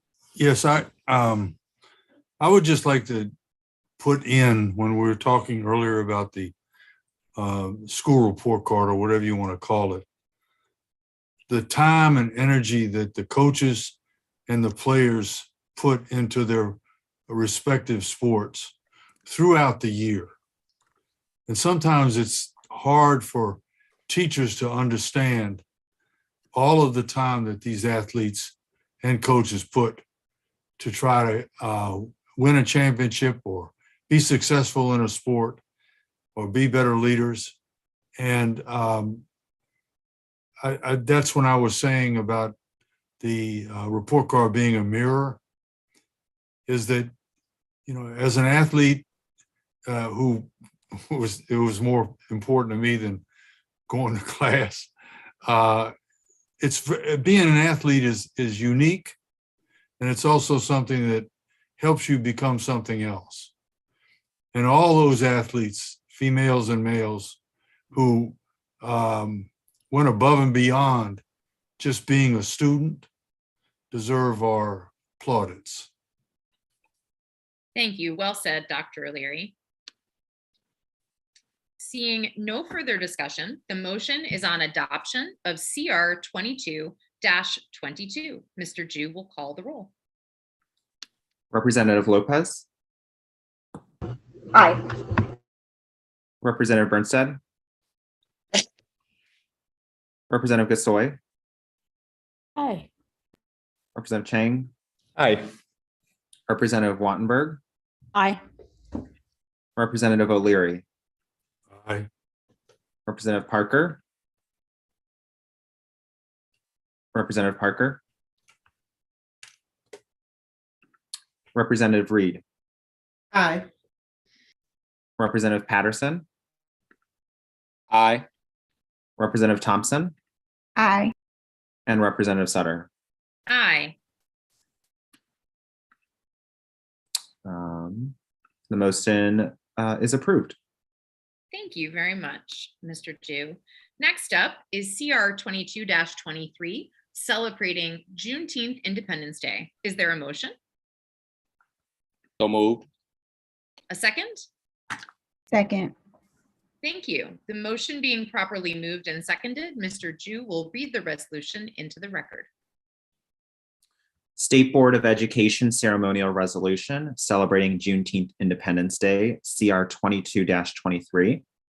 Whereas Juneteenth Independence Day, or Juneteenth, is a national holiday that commemorates the abolition of slavery in the United States. Whereas while President Abraham Lincoln issued the Emancipation Proclamation on January 1st, 1863, the end of slavery did not actually reach some frontier states, including Texas, for nearly 2.5 years. Whereas the name Juneteenth refers to June 19th, 1865, on which date Union soldiers arrived in Galveston, Texas, and issued General Order Number 3, proclaiming all slaves are free. This involves an absolute equality of personal rights and rights of property between former masters and slaves. Whereas though enslaved people were declared free, General Order Number 3 was followed by an era of Reconstruction and then the Jim Crow era, marked by the suppression of African-American civil rights through legislation and violent acts such as the Wilmington Coup in 1898 and the Tulsa Massacre in 1921. Whereas the struggle for liberation and freedom of Black Americans is ongoing, but Juneteenth shall be recognized as a significant historical point of progress. Whereas in the over 150 years since, Juneteenth has become a celebration and tradition that commemorates and honors African-American freedom. Whereas Congress passed the Juneteenth National Independence Day Act in June 2021, and President Biden signed the legislation into law, making Juneteenth a national holiday. And whereas Juneteenth Independence Day celebrates African-American freedom and achievement, self-development, and determination. Now, therefore, be it resolved that the DC State Board of Education recognizes and celebrates the historical significance of Juneteenth Independence Day in the District of Columbia and throughout the entire nation. Thank you, Mr. Ju. Is there discussion? Representative Patterson. Yes, I'll be very brief, but just a very quick story. As a little child, my parents are from Arkansas, and I used to go there every year. I would even have to get out of school early to be down in Arkansas, Wilma, Arkansas, for this June dinner. And I didn't quite understand it back then. And then once I grew up and my parents could really talk to me about what it was, it made such a significant impact on my life. Just being able to talk about what that meant for my family, seeing how happy they were to actually see a whole town celebrate. They called it June dinner, Juneteenth, is an amazing thing, especially down south. And I am so happy to be able to honor my parents and all the people who live in the District of Columbia in voting for this resolution. This is awesome, and it just does my heart well. Thank you. Thank you, Dr. Patterson. Dr. O'Leary. English teacher. Ralph Ellison wrote a book called Juneteenth. I just recommend it. Thank you, Dr. O'Leary, adding it to my list. Vice President Thompson. So always grateful for the teacher references, Representative O'Leary. I'm looking forward to the day that we do have our new social studies standards in place, because I suspect we will see a lot of more inclusive recognition of our history with holidays like Juneteenth represented. And so I'm grateful for the board for the second year in a row recognizing Juneteenth. I look forward to how we continue to think about expansion of inclusivity. I know we're going to do Pride Month later, but I can't help but recall the resolution that Representative Chang worked on with Will from Wilson. That's awesome. And I really feel like this moves in the right direction as far as just recognizing where all of us sit in history instead of some of us. Thank you, Vice President Thompson. Very well said. Seeing no further discussion, the motion is on adoption of CR 22-23. Mr. Ju will call the roll. Representative Lopez. Aye. Representative Birnstad. Aye. Representative Gasoi. Aye. Representative Chang. Aye. Representative Wattenberg. Aye. Representative O'Leary. Aye. Representative Parker. Representative Parker. Representative Reid. Aye. Representative Patterson. Aye. Representative Thompson. Aye. And President Sutter. Aye. The motion is approved. Thank you. We are now moving on to CR 22-24, honoring Pride Month. Representative Chang, would you like to make the motion? Yes, please. Thank you. Is there a second? Second. I would like to second it if I can. All right, thank you, Representative Birnstad. We'll credit that one to you. The motion being properly moved and seconded, Mr. Ju will read the resolution into the record. State Board of Education ceremonial resolution honoring lesbian, gay, bisexual, transgender, and queer LGBTQ+ Pride Month, CR 22-24. Whereas the United States observes lesbian, gay, bisexual, transgender, and queer Pride Month each year from June 1st to June 30th.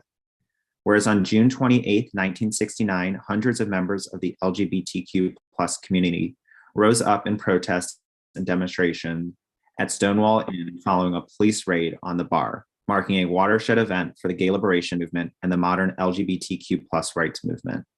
Whereas the first Pride March was held in New York City on June 28, 1970, to commemorate the one-year anniversary of the Stonewall Uprising.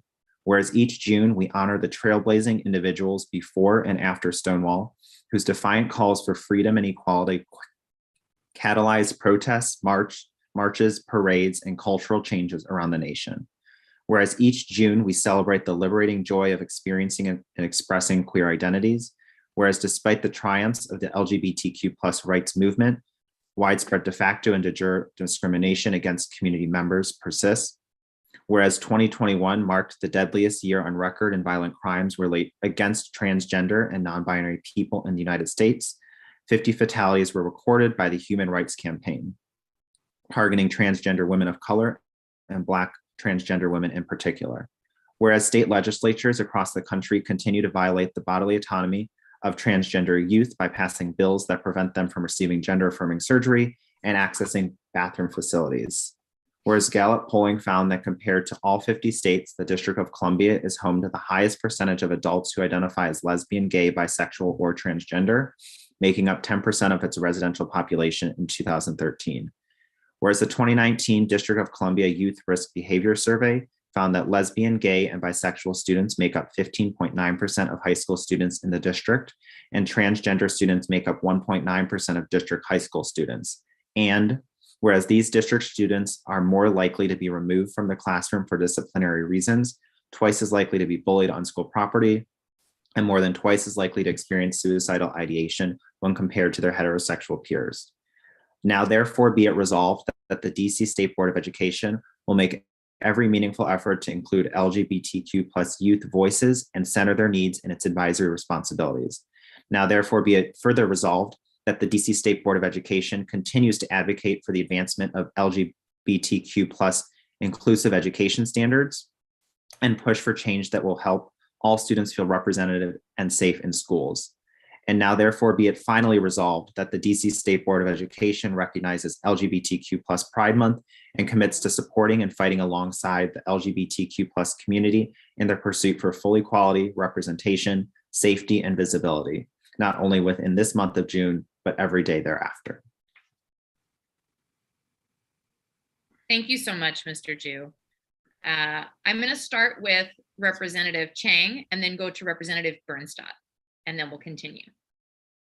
Thank you. Thank you to all my colleagues and everyone in DC. I'm particularly proud to be on the DC State Board of Education with colleagues who unanimously voted with me to support SR 21-7 to advance LGBTQ+ inclusive education standards last year. And I also want to take this opportunity to highlight the work of folks like Japer Bowles with the Office of LGBTQA Affairs, Tara Cheston's work supporting LGBTQ students with DCPS, local LGBTQ businesses like Trade that have been providing funds and donations to support local education for years, Smile, Gen Out Youth Chorus, and the work of so many other people and organizations supporting LGBTQ students both in and out of the classroom. I also want to call out a resource for DCPS families that DCPS has invited anyone to email dcps.lgbtq@k12.dc.gov anytime to request any LGBTQ+ resources or support. And want to invite any DC families and educators to email me directly too, if I can ever be of help to navigate any questions or issues. And my email is alistair.chang1@dc.gov. Thank you. Thank you, Representative Chang. Representative Birnstad. Okay, hi again. I did not have anything nice or prepared to say because I thought that I would be logged off by the time we got to the vote. But I really appreciate the state board having this resolution. I've been out for 6 years now, almost, just about. And I can say that it's really terrifying being in schools. And it seems like it might not be for some students, but it generally is, because a lot of times we hear about violence enacted against LGBTQ+ students, or we have teachers or peers who say horrendous things to us. So I just appreciate the state board taking the time to recognize this resolution, because I think often there's a misconception that because we're in the District of Columbia, everyone is extremely progressive here. But I can tell you that for sure that's not true. And that I think that it's really important that we address this in education, because I know I've personally had experiences where for example, a teacher says something extremely homophobic to me, and it's I cannot attend that class. I cannot feel safe in that space. So when we focus on things and I know Dr. O'Leary says this a lot, when we focus on things like safe passage, we have to talk about how can we make schools safe as well. And I think that starts with making sure every resolution we think about the impacts it has on different groups of students, and that includes LGBTQ+ students. So thank you. Thank you, Representative Birnstad. I'm going to come next to Dr. Leary. I just, when we talked earlier about social studies standards, we know that the social studies standards are going to address this, I won't call it a problem, but the situation, because we are living in a racist, sexist society. And and it used to be that when you were talking about a sexist society, it was talking about males and females, but that's not what this society is now. The society is bifurcating, where they look at the other. This is a subject that I teach all the time. They look at the other, and the definition of the other has exploded in the United States in the last 50 years. And we need to be on point all the time as members of the State Board of Education to make sure that everything we do has to do with being inclusive. Thank you, Dr. O'Leary. Dr. Patterson. Thank you so much, Madam President. There's a poem that my wife has in her office, which constantly stays in my mind. And it's by Maya Angelou. And it goes, I've learned that people will forget what you said, people will forget what you did, but people will never forget how you made them feel. I say that quote, and it's so important to me because of two reasons. First of all, my son plays a very, very big part of how I look at a lot of things that are happening in school today. And he is a very strong advocate for his friends who are part of the community, the LGBTQIA plus community. And I appreciate him as being one of my strongest advisors. And the other thing that I want to speak on specifically to this poem is that I got to witness a gay pride parade in a school this week, which was so cool. I just thought it was just outstanding because it happened inside a school so that kids can feel that their peers will accept them and they're safe and they're in a good space where all schools should be.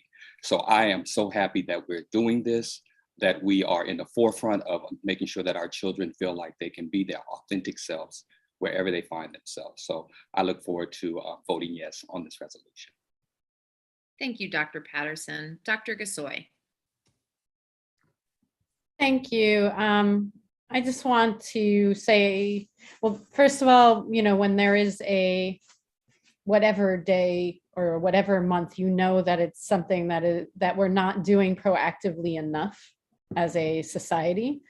And so this is something that I feel proud that we have taken some proactive action on, to Representative Chang's point.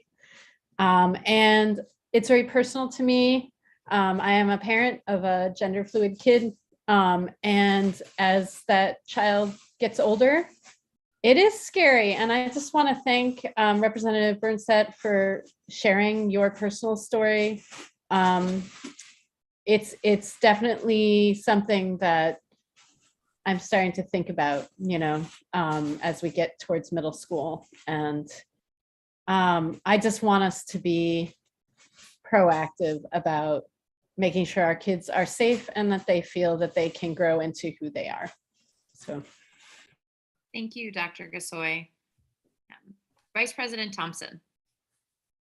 So I want to be brief because I want to make sure Representative Birnstad hears this before she logs off.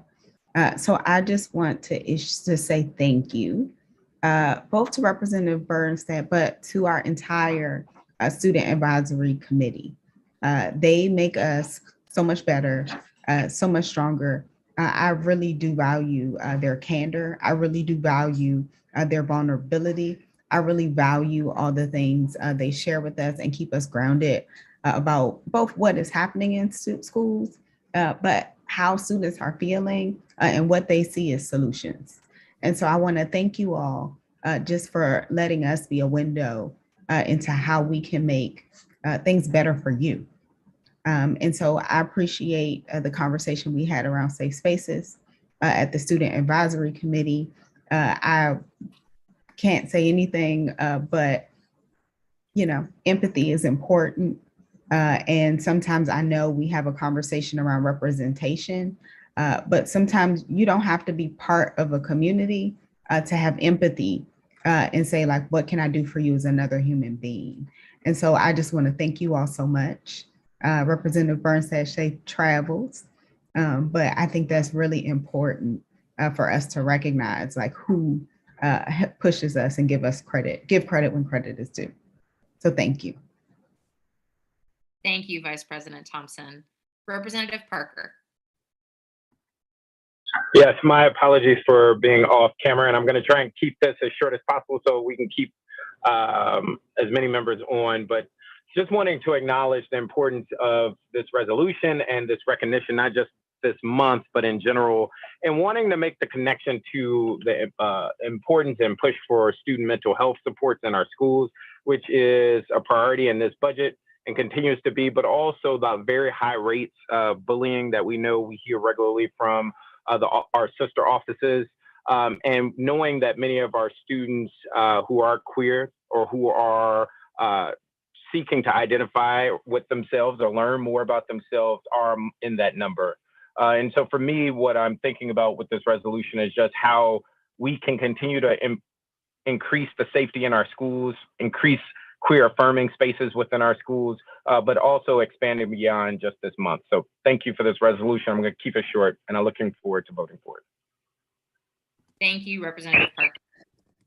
I'll just add that I am truly humbled to be part of a board in which a resolution like this will pass unanimously on a time in our history when this is not the case in so many other places. So I'm just grateful to be part of this space and in this moment now, knowing there's still work to be done, but that we are here as a group. With that, I will ask Mr. Ju to call the roll on adoption of CR 22-24.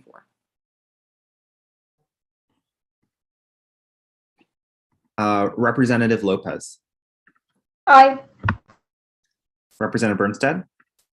Obviously, aye. Representative Gasoi. Aye. Representative Chang. Obviously, aye. Representative Wattenberg. Aye. Representative O'Leary. Aye. Representative Parker. Aye. Representative Reid. Aye. Representative Patterson. Enthusiastically, aye. Representative Thompson. Aye. Representative Sutter. Aye. The motion unanimously passes. Thank you all. Okay. Hearts and rainbows abound. Next up, we get to honor one of our schools. CR 22-25 honors Garfield Elementary School as a Special Olympics Unified Sports Banner School. Representative Reid, would you like to make the motion? I move that we acknowledge Garfield Elementary as a Special Olympics banner school. Excuse me. Excellent. Is there a second? Second. Thank you, Representative Patterson. The motion being properly moved and seconded, Mr. Ju will read the resolution into the record. State Board of Education ceremonial resolution honoring Garfield Elementary School as a Special Olympics Unified Sports Banner School, CR 22-25. Whereas the Special Olympics Unified Champions Schools program is aimed at promoting social inclusion through intentionally planned and implemented activities affecting systems-wide change. Whereas the Special Olympics Unified Champion Schools program is designed to be woven into the fabric of participating schools, enhancing ongoing efforts and providing rich opportunities that lead to meaningful change and creating a socially inclusive school environment that supports and engages all learners. Whereas a Unified Champion School receiving national banner recognition is one that has demonstrated commitment to inclusion by meeting 10 national standards of excellence, each developed by a national panel of leaders from Special Olympics and the education community. Whereas the primary activities within these 10 national standards of excellence include Special Olympics Unified Sports, where students with and without disabilities train and compete as teammates. 2, inclusive youth leadership, and 3, whole school engagement. Whereas schools receiving Unified Champion School National Banner recognition should also be able to demonstrate they are self-sustainable or have a plan in place to sustain inclusive activities into the future. Whereas Garfield Elementary School, led by Principal Kennard Branch, was named one of ESPN's top 5 banner schools and was honored on May 13th, 2022 with a Special Olympics National Unified Champion banner for 2020 through 2024. Whereas Garfield Elementary School met all 10 national standards of excellence set by the Special Olympics for their work during the pandemic to meet the needs of the entire student body and especially those with intellectual disabilities. Whereas the DC State Board of Education also recognizes that during the pandemic, Garfield Elementary School held several virtual and fully inclusive whole school student events, including a Read Across America Day, a Women's History Month Assembly, and an Autism Acceptance event, among others. And whereas support for special education programs and resources is critical to ensure that all our students are provided with the best opportunities for success both in and out of the classroom, including opportunities and commitments valued by the Special Olympics Unified Champion Schools program. Now, therefore, be it resolved that the DC State Board of Education honors and celebrates Garfield Elementary School for this year's and previous year's awards as a Special Olympics Unified Sports Banner School. Thank you, Mr. Ju. Is there discussion? Dr. Reid. I appreciate the board for taking up this resolution. It's one of the rare moments in life where professional life meets board life. I first became aware of not just Special Olympics, but the Unified Sports Umbrella, which has those standards related to inclusion and leadership. When I worked at OSSI in partnering with Shioma Rue, who was advocating for our early childhood sector to do more of the inclusive work because the curriculum was there through Special Olympics Unified Sports. And then, of course, last year during the pandemic, Garfield Elementary was honored for their work. And I was like, okay, great. 1 year. All right, you did it. And then this year, Professional Life ended up picking up the grant work related to Unified Sports and really getting to understand those deep components of what the program is. What else? Oh Lord, there's so many things. Megan Callahan, who is the, yes, Principal Branch is amazing, but Megan Callahan is the teacher at Garfield who leads the work related to the Special Olympics Unified Sports teams there. And just the growth that students get to experience, the leadership skills for children with and without disabilities is really the key components. I also want to, I know the resolutions for Garfield, I also want to give a shout out because as I was watching Special Olympics elements last week, I believe Jackson Reid had a athlete to score something. So shout out to Jackson Reid too for being, and I'm sure all of our DC schools being involved in Special Olympics Unified Sports. But this is an honor because Garfield of each state, which we are working towards statehood, gets a banner school, and Garfield will be the banner school for DC for several years. So it's a remarkable acknowledgement of the work that they do for their school community and specifically around special education. Thank you, Dr. Reid. Seeing no further discussion, the motion is on adoption of CR 22-25. Mr. Ju will call the roll.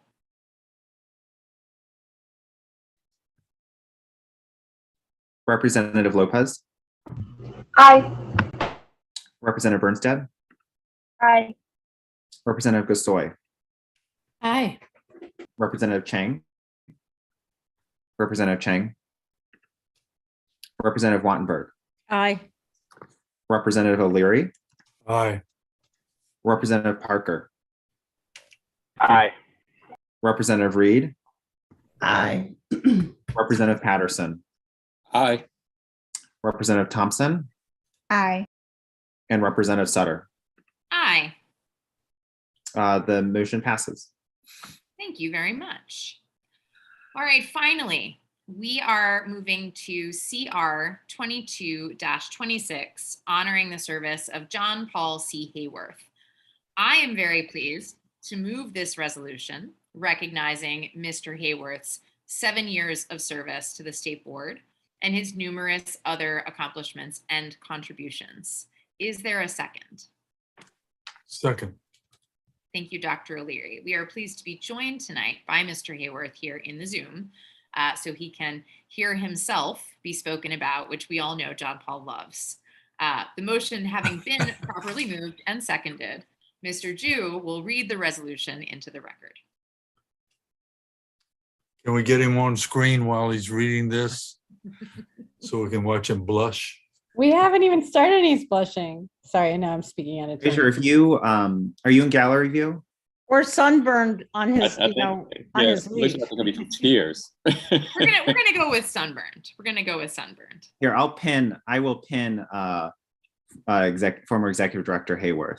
Oh, there he is. There we go. State Board of Education ceremonial resolution recognizing, man, I'm not gonna be able to read this. Recognizing and honor the contributions of John Paul C. Hayworth, CR 22-26.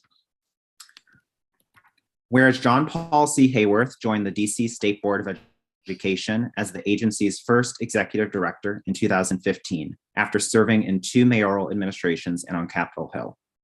Whereas Mr. Hayworth is a deeply invested, proud, and dedicated resident of the District of Columbia and the Petworth neighborhood in Ward 4. He is a bask in the Gay Men's Choir of Washington, an avid Nationals fan, a one-time advisory neighborhood commissioner for single member District 4C07, and loves to wear t-shirts for public schools across the district. Whereas Mr. Hayworth earned his Bachelor of Arts in International Studies from Baylor University, where he continues to be an involved and dedicated alumnus through his work to support current students and his induction into the Baylor Line Foundation Hall of Fame in 2019, and a Master of Arts in International Studies from the University of Connecticut.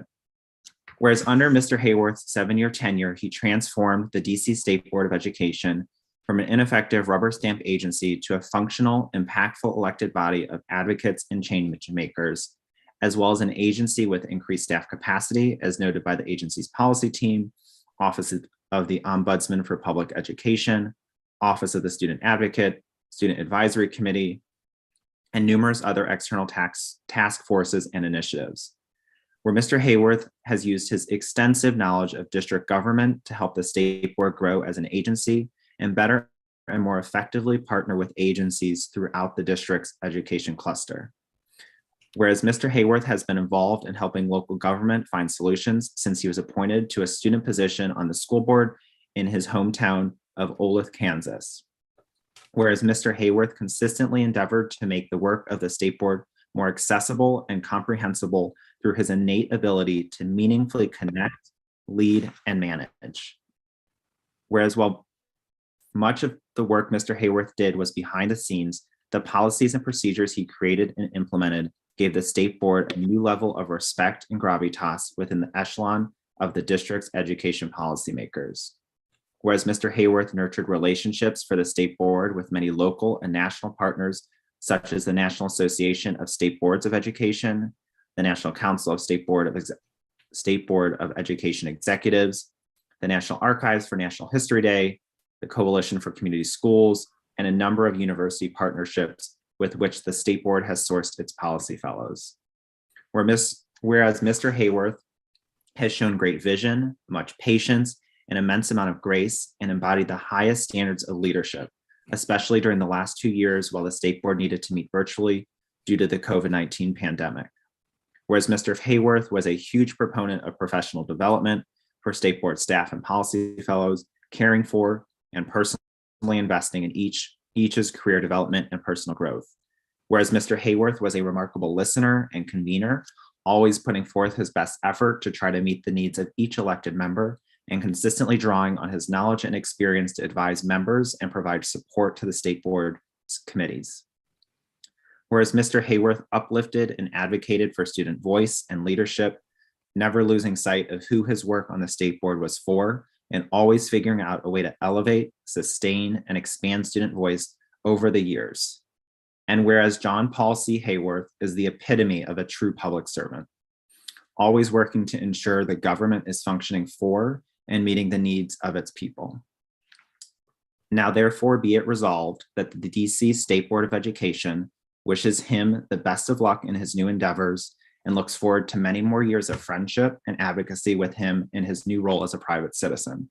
And be it finally resolved that on this 15th day of June in 2022, we thank, honor, and recognize the immense impact, contributions, and dedication of the state board's first executive director, John Paul C. Hayworth. Thank you, Mr. Jew. Very well done. We'll go ahead through members. It looked like Mr. Parker had his hand up first. Again, apologies for being off camera, but Mr. Hayworth, it is bittersweet to celebrate you this evening. When I think of the work that the state board has led over my time being on the board, whether that's the social studies standards or even related to the pandemic, I recall us sending a letter to the administration with recommendations around how we can get in front of it, or whether it was teacher retention and our work over the years there. It is unmistakable the ways in which your leadership has helped steward this board and this body forward, but also made it what it is today, which is a voice for the people. And that is, in fact, our tagline. I've had an opportunity to work with you, John Paul, very closely, and to those in the public. I can say that really the work that the state board moves forward happens behind the scenes, many of it. You all see the representatives here, but there are countless hours that staff are putting in to make sure that our students are well served, our schools are supported, and that we do the very best on behalf of district residents. And so thank you, John Paul, for your years of service to this body, to the city. I am sad to see you leave, but I'm excited for all of the impact that you're going to have in your next endeavor. So this is not goodbye, but we'll see you down the road in another juncture. But thank you for all you've done.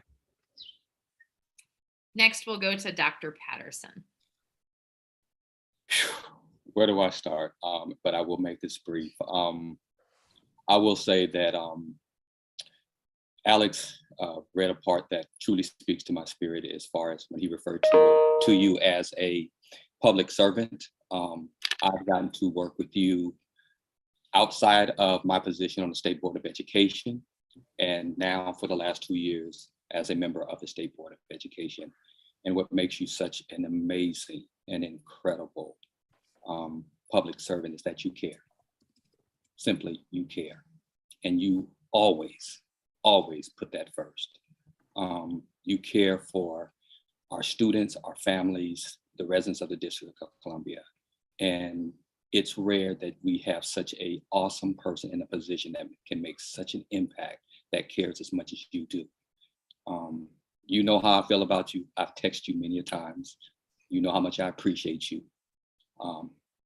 And just how I just appreciate your professionalism in dealing with folks that sometimes can be all over the place. It takes a special caring person to do that. And I truly appreciate you. I wish you nothing but the best, because you deserve the best in your endeavors going forward. Thank you for being a true public servant to the District of Columbia and students. Thank you. Dr. Gasoi. Thank you. I want to first echo what Representative Parker said about how much goes on behind the scenes. That was something that I came to understand on a whole new level in leadership, and just really want to thank you for all the guidance and for always answering the phone or calling back and answering all the tweets. And I know that's ×9 members that, you know, you have taken your job so seriously and just done it really well. So I want to thank you for that. I want to praise you for lasting for so long. That was a really long resolution, and you didn't cry until like the last few, you know, whereases. So good for you. And also, I just want to say that I still have it on my to-do list to come see you sing. So please keep inviting us.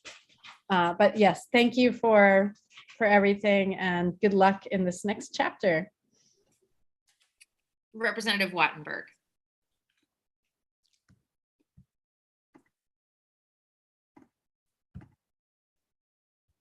Hello there. I agree. This is bittersweet. I want to say I have served with John Paul from the moment he arrived until the moment he left, including 2 years as president. So I have been able to see him from many sides and in many roles, and gotten different kinds of assistance. And I will get to this in a moment. I want to say I don't agree with everything. Every moment wasn't perfect, but overall, I really appreciated being able to work with you, and I hope you fully understand it. I'm going to come back to that. But I first want to say some things that just about his enormous talents as a boss, as an executive director. And I want to give one example. When very soon after I was elected president and Marcus was elected vice president, John Paul was scheduled to go on vacation. And I was very new. Marcus was very new. The staff was pretty new. And I'm like, oh my God, what are we going to do? And how is this possibly going to work?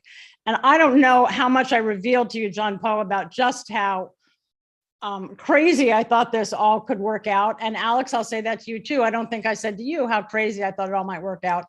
Anyway, it went off absolutely flawlessly, totally flawlessly. And for people who know how much goes into these meetings, it's just tremendous. And it showed to me, it showed to everybody, it's one thing to have it all go right when you're there. Have it all go right when you're not there is even greater. And it just told me a lot about all of your skills and how much people on your staff looked up to you and asked you the right questions and knew what to do when you weren't there.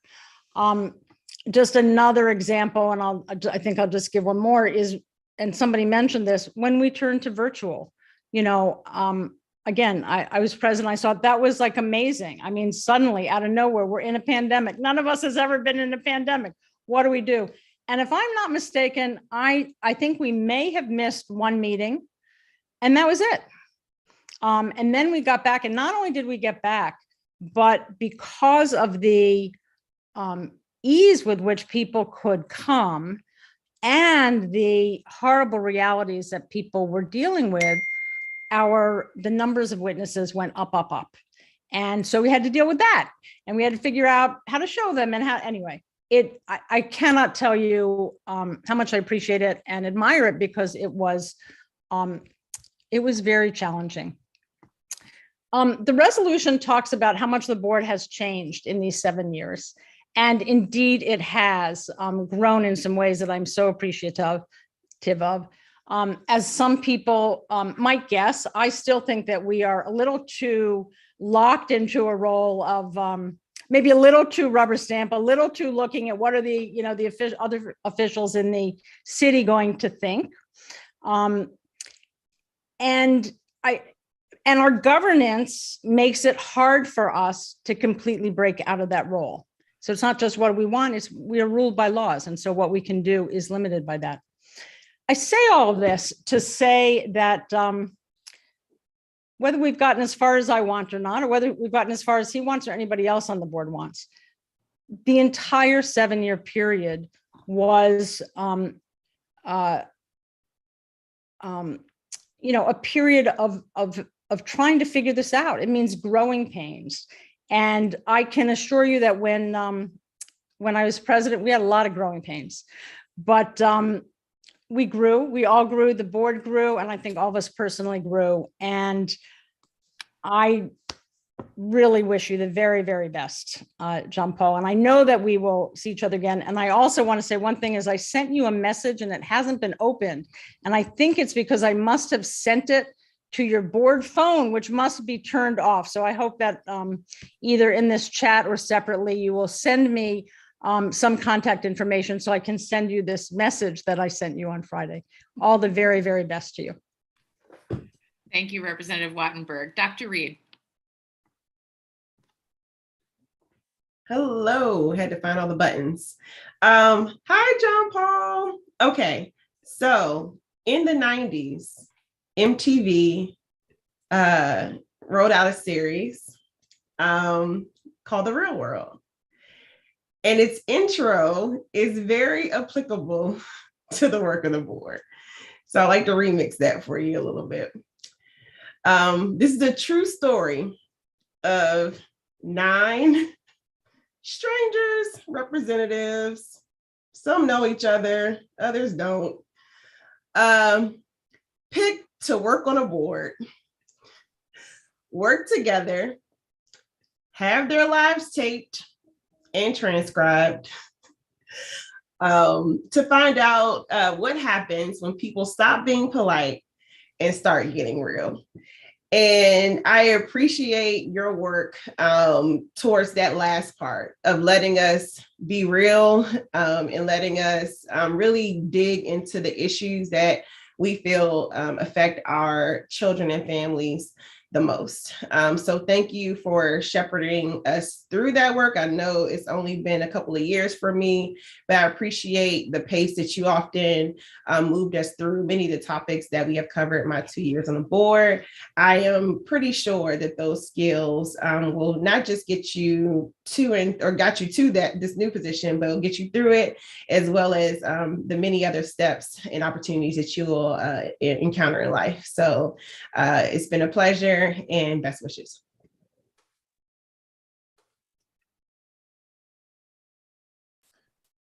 I think President Sutter's computer wonked out for a second. So let's go to Representative O'Leary.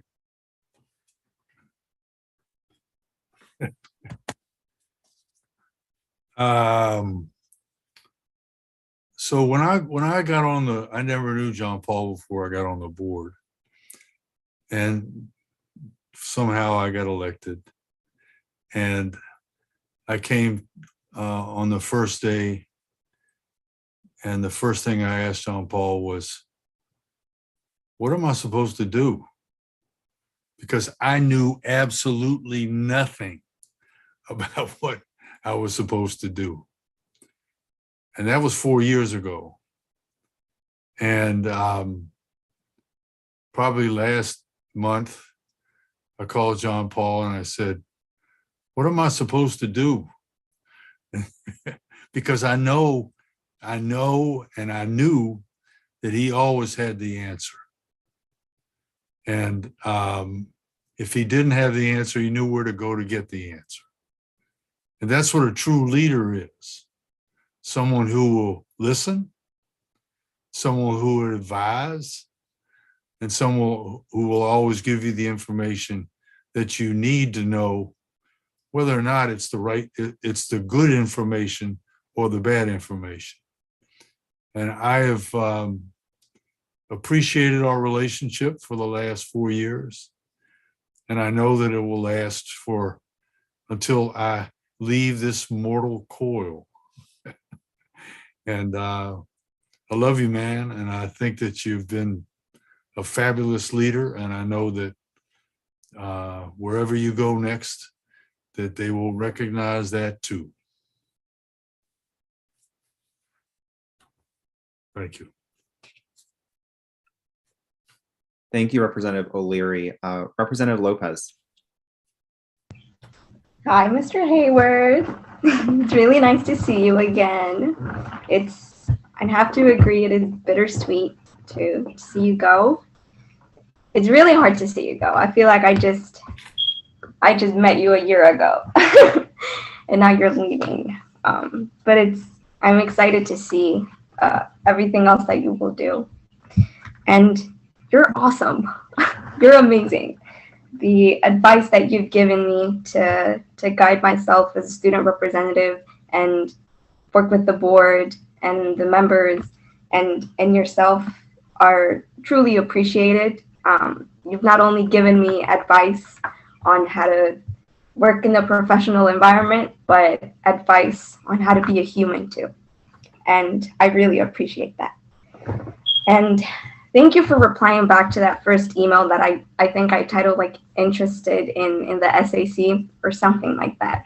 So thank you for replying and connecting me to Shayla and Alex. I think that was where everything started for me. I did the panel, I came back, and it's awesome. It was awesome. It was amazing to work with you. And it's really hard to see you go, but thank you.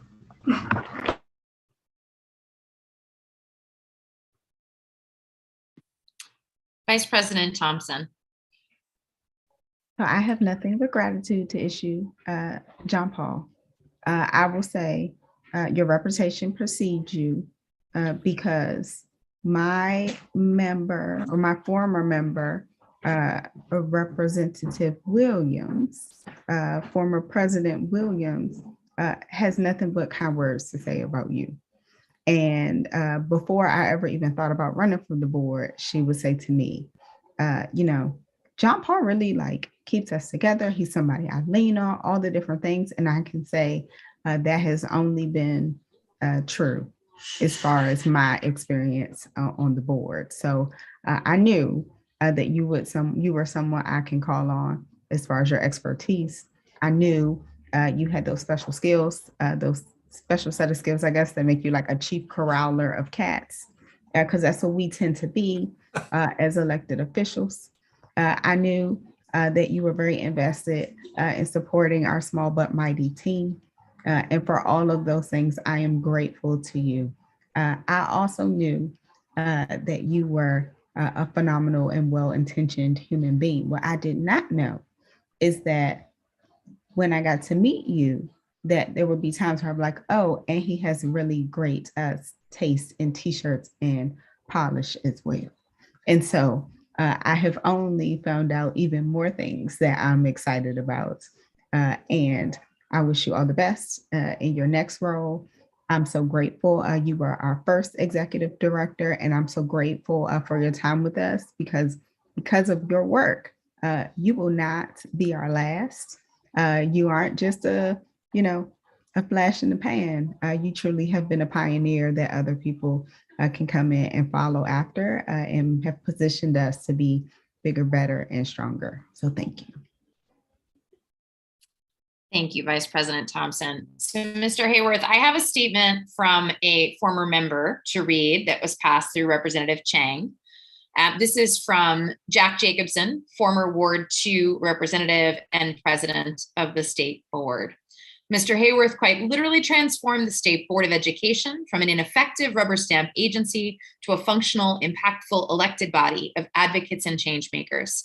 While much of the work he did was behind the scenes, the policies he created and implemented gave the state board a new level of respect and gravitas within the echelon of DC's education policymakers.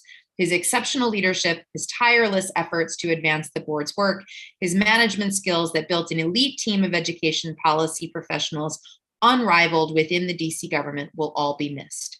I wish him the best in his new endeavors and look forward to many more years of friendship and advocacy with him in our roles as private citizens. Mr. Chang asked that we read that because he was unable to do so as he had to leave. I now have the difficult job of finishing out here. And so I will tell this story. I think it was 2011 that I was asked to attend a career fair for Capital Partners for Education. And I arrived to come talk about my work. And I was asked to share a table because they didn't have enough tables. And who was I sharing a table with but a man named John Paul Hayworth. So our journey began somewhere in a basement room of the Wilson building, talking to teenagers about future career goals. And I do not think at the time I imagined that it would have landed us here in this Zoom room, having this different conversation as we are on different professional trajectories than we were then. But it was evident to me then, watching you interact with young people and watching you talk about your passion for government service, that I was really lucky to be paired with a special person. So I'll stop now before I start crying, but I am so honored to have spent time on the board, getting to work with you in a different way. And I'm so delighted for your future endeavors. And I hope for the good of all of us who care about good government, that this was not your last role in government, just your most recent role in government, and that the citizens of the District of Columbia may be lucky enough to have your service again. Thank you, sir. Is there anything you would like to say, or would you like us to let you go?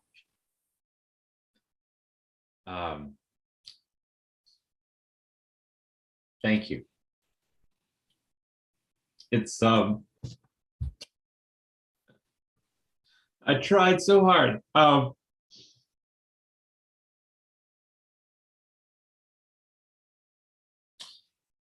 It really has been an honor to serve, and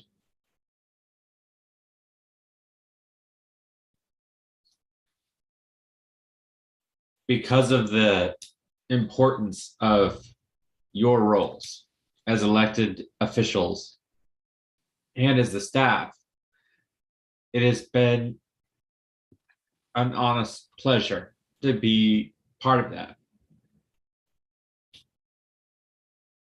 The passion that the staff show every day is inspiring.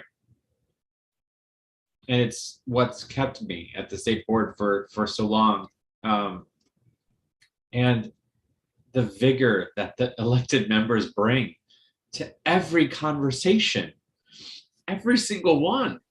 You come and you represent your people and the citizens of the city that I absolutely love. And that has made the difference. That is the difference. When we're talking about public policy and making things better for students and for everyone, the fact that you show up and you do the work is vital. And I am deeply grateful for the time that I've had at the state board. And I am very excited for the new role that I have to represent my community and to be a national voice for these types of efforts. I mean, it's happenstance that it happens during Pride Month, but I mean, the work of the state board has also inspired me in that way too. And I have, many of you actually probably don't know this, but for the entire 7 years that I have been the executive director, I have had a medal on my desk. And it says, "You are safe with me." And it's got the rainbow flag, and it's got the transgender colors, and it's got the colors of our African American and Latino communities, and it means a lot to me that people know when they see me or when they see the organization that I'm working for, that they're safe here and that I am going to do my best for them. And if I have been able to at all inspire any of you to continue to do that, it has been entirely worthwhile. So thank you very much for tonight. It has really meant a lot to me. Thank you, John Paul. So beautifully said. Thank you. All right, members. Then, seeing no further discussion, the motion is on adoption of CR 22-26. Mr. G, would you please call the roll? Love to. Representative Lopez. Absolutely aye. Representative Gasoi. Aye, aye. Representative Wattenberg. Aye. Representative O'Leary. Absolutely aye. Representative Parker. Aye. Representative Reid. Aye. Representative Patterson. Aye. Representative Thompson. My friend, it's an aye. And Representative Sutter. Proudly and with gratitude. Aye. And with that, the motion unanimously passes. All right. Mr. Hayworth, thank you for joining us one last time. We could sing you off Hamilton style. See you soon enough. Members, that concludes our votes for the evening. Are there any items of new business or announcements? Dr. Reid. Yes. The doodle poll for the sexual assault panel has hit your inboxes, and thank you all to those who have responded. For everyone else who has not responded, be sure to indicate your availability. This work supports what many of you indicated tonight related to student safety. So please make sure that you chime in about your availability. And again, that poll is in your inboxes. That's it. Thank you, Dr. Reid. Members, make sure we respond to that ASAP. Representative Wattenberg. Yeah, I just wanted to raise, I'd put this in the chat. I really hope that in the future we can have longer than 2-minute rounds when we're talking with our witnesses. In fact, one of the things that really changed from the beginning of the board till now is originally we were not allowed to talk with the witnesses at all. And then we all voted to make sure that we could talk to the witnesses. And it had a great impact on people coming to the meetings, that they felt like their testimony was being heard, and it greatly increased our ability to learn from them. And I really think that on important issues, 2 minutes is much too short. So I would ask us to look at that and improve that for the beginning. And also, typically on issues, we don't limit ourselves to one round. So that's all I'll say. Thank you, Representative Wattenberg. Dr. Gasoi. Thank you. I wasn't going to talk about that, but I would second that. I think 3 minutes should be the minimum. It's just hard to get both a question and an answer, and especially if you're hoping to get input from more than one of the witnesses. So I'm seconding that request. I'm putting in the chat, I think, if I can, a flyer for an event that's happening on, okay, I'll just send it, on Friday, that Representative Reid and I are participating in at CHEC, which is Columbia Heights Educational Campus.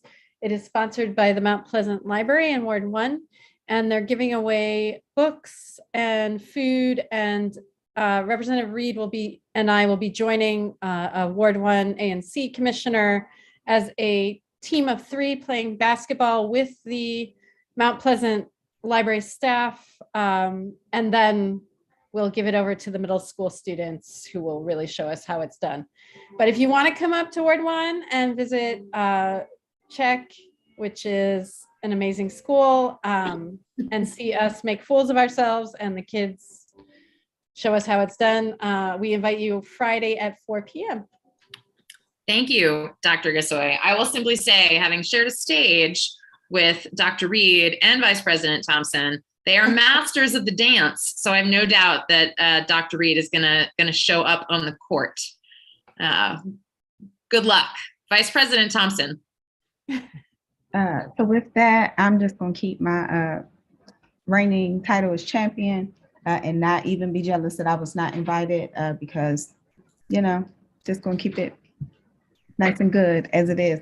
A couple things. So one, the board governance survey is out. I believe I saw it on our social feeds. I encourage members to share it. I have also encouraged members, if they have groups that we should speak to or different events, please take the information with you. There are both long and there are short versions.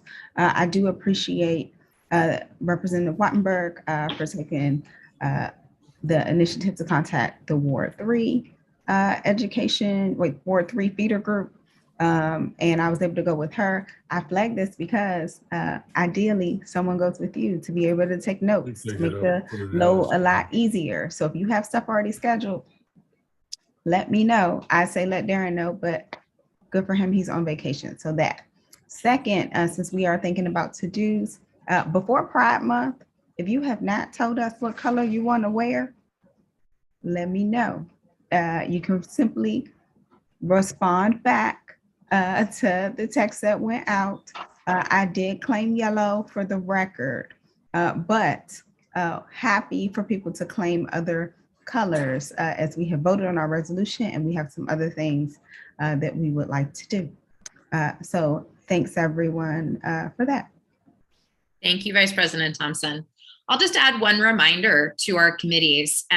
Committees shared interest in using state board budgeted funds for various projects. We know that there were a few that committees wanted to make sure were out for bid in this year's FY22 budget. We are running out of time to put those out for bid. So committee chairs who have meetings coming up, if your committees are hoping to put out for bid a contract or piece of project work that was discussed at the budget working sessions, please go ahead and work with your staff to make sure that you've got them the information they need so that we can put those out for bid. Alex and the staff will be working to get all of those items aggregated and ready. We are also going to be rescheduling. I know you saw on your email, just want to remind folks, the meeting we were having this Friday with Councilmember Trayon White, who wanted to come and share some thoughts on our attendance regulations before we vote on them at the July public meeting. So we will be working to reschedule that, but I did want to publicly thank Dr. Reid for having been willing to offer time for that. We'll be reaching out to members to find a new time. Seeing no further discussion or business, I want to thank all of the members for their time and engagement tonight. And I would like to entertain a motion to adjourn. So moved. Is there a second? Second. All in favor, say aye. Aye. Aye. Aye. The ayes have it. And this virtual public meeting of the District of Columbia State Board of Education is adjourned at 8:47 p.m. Thank you all. Good night. Good night. Good night.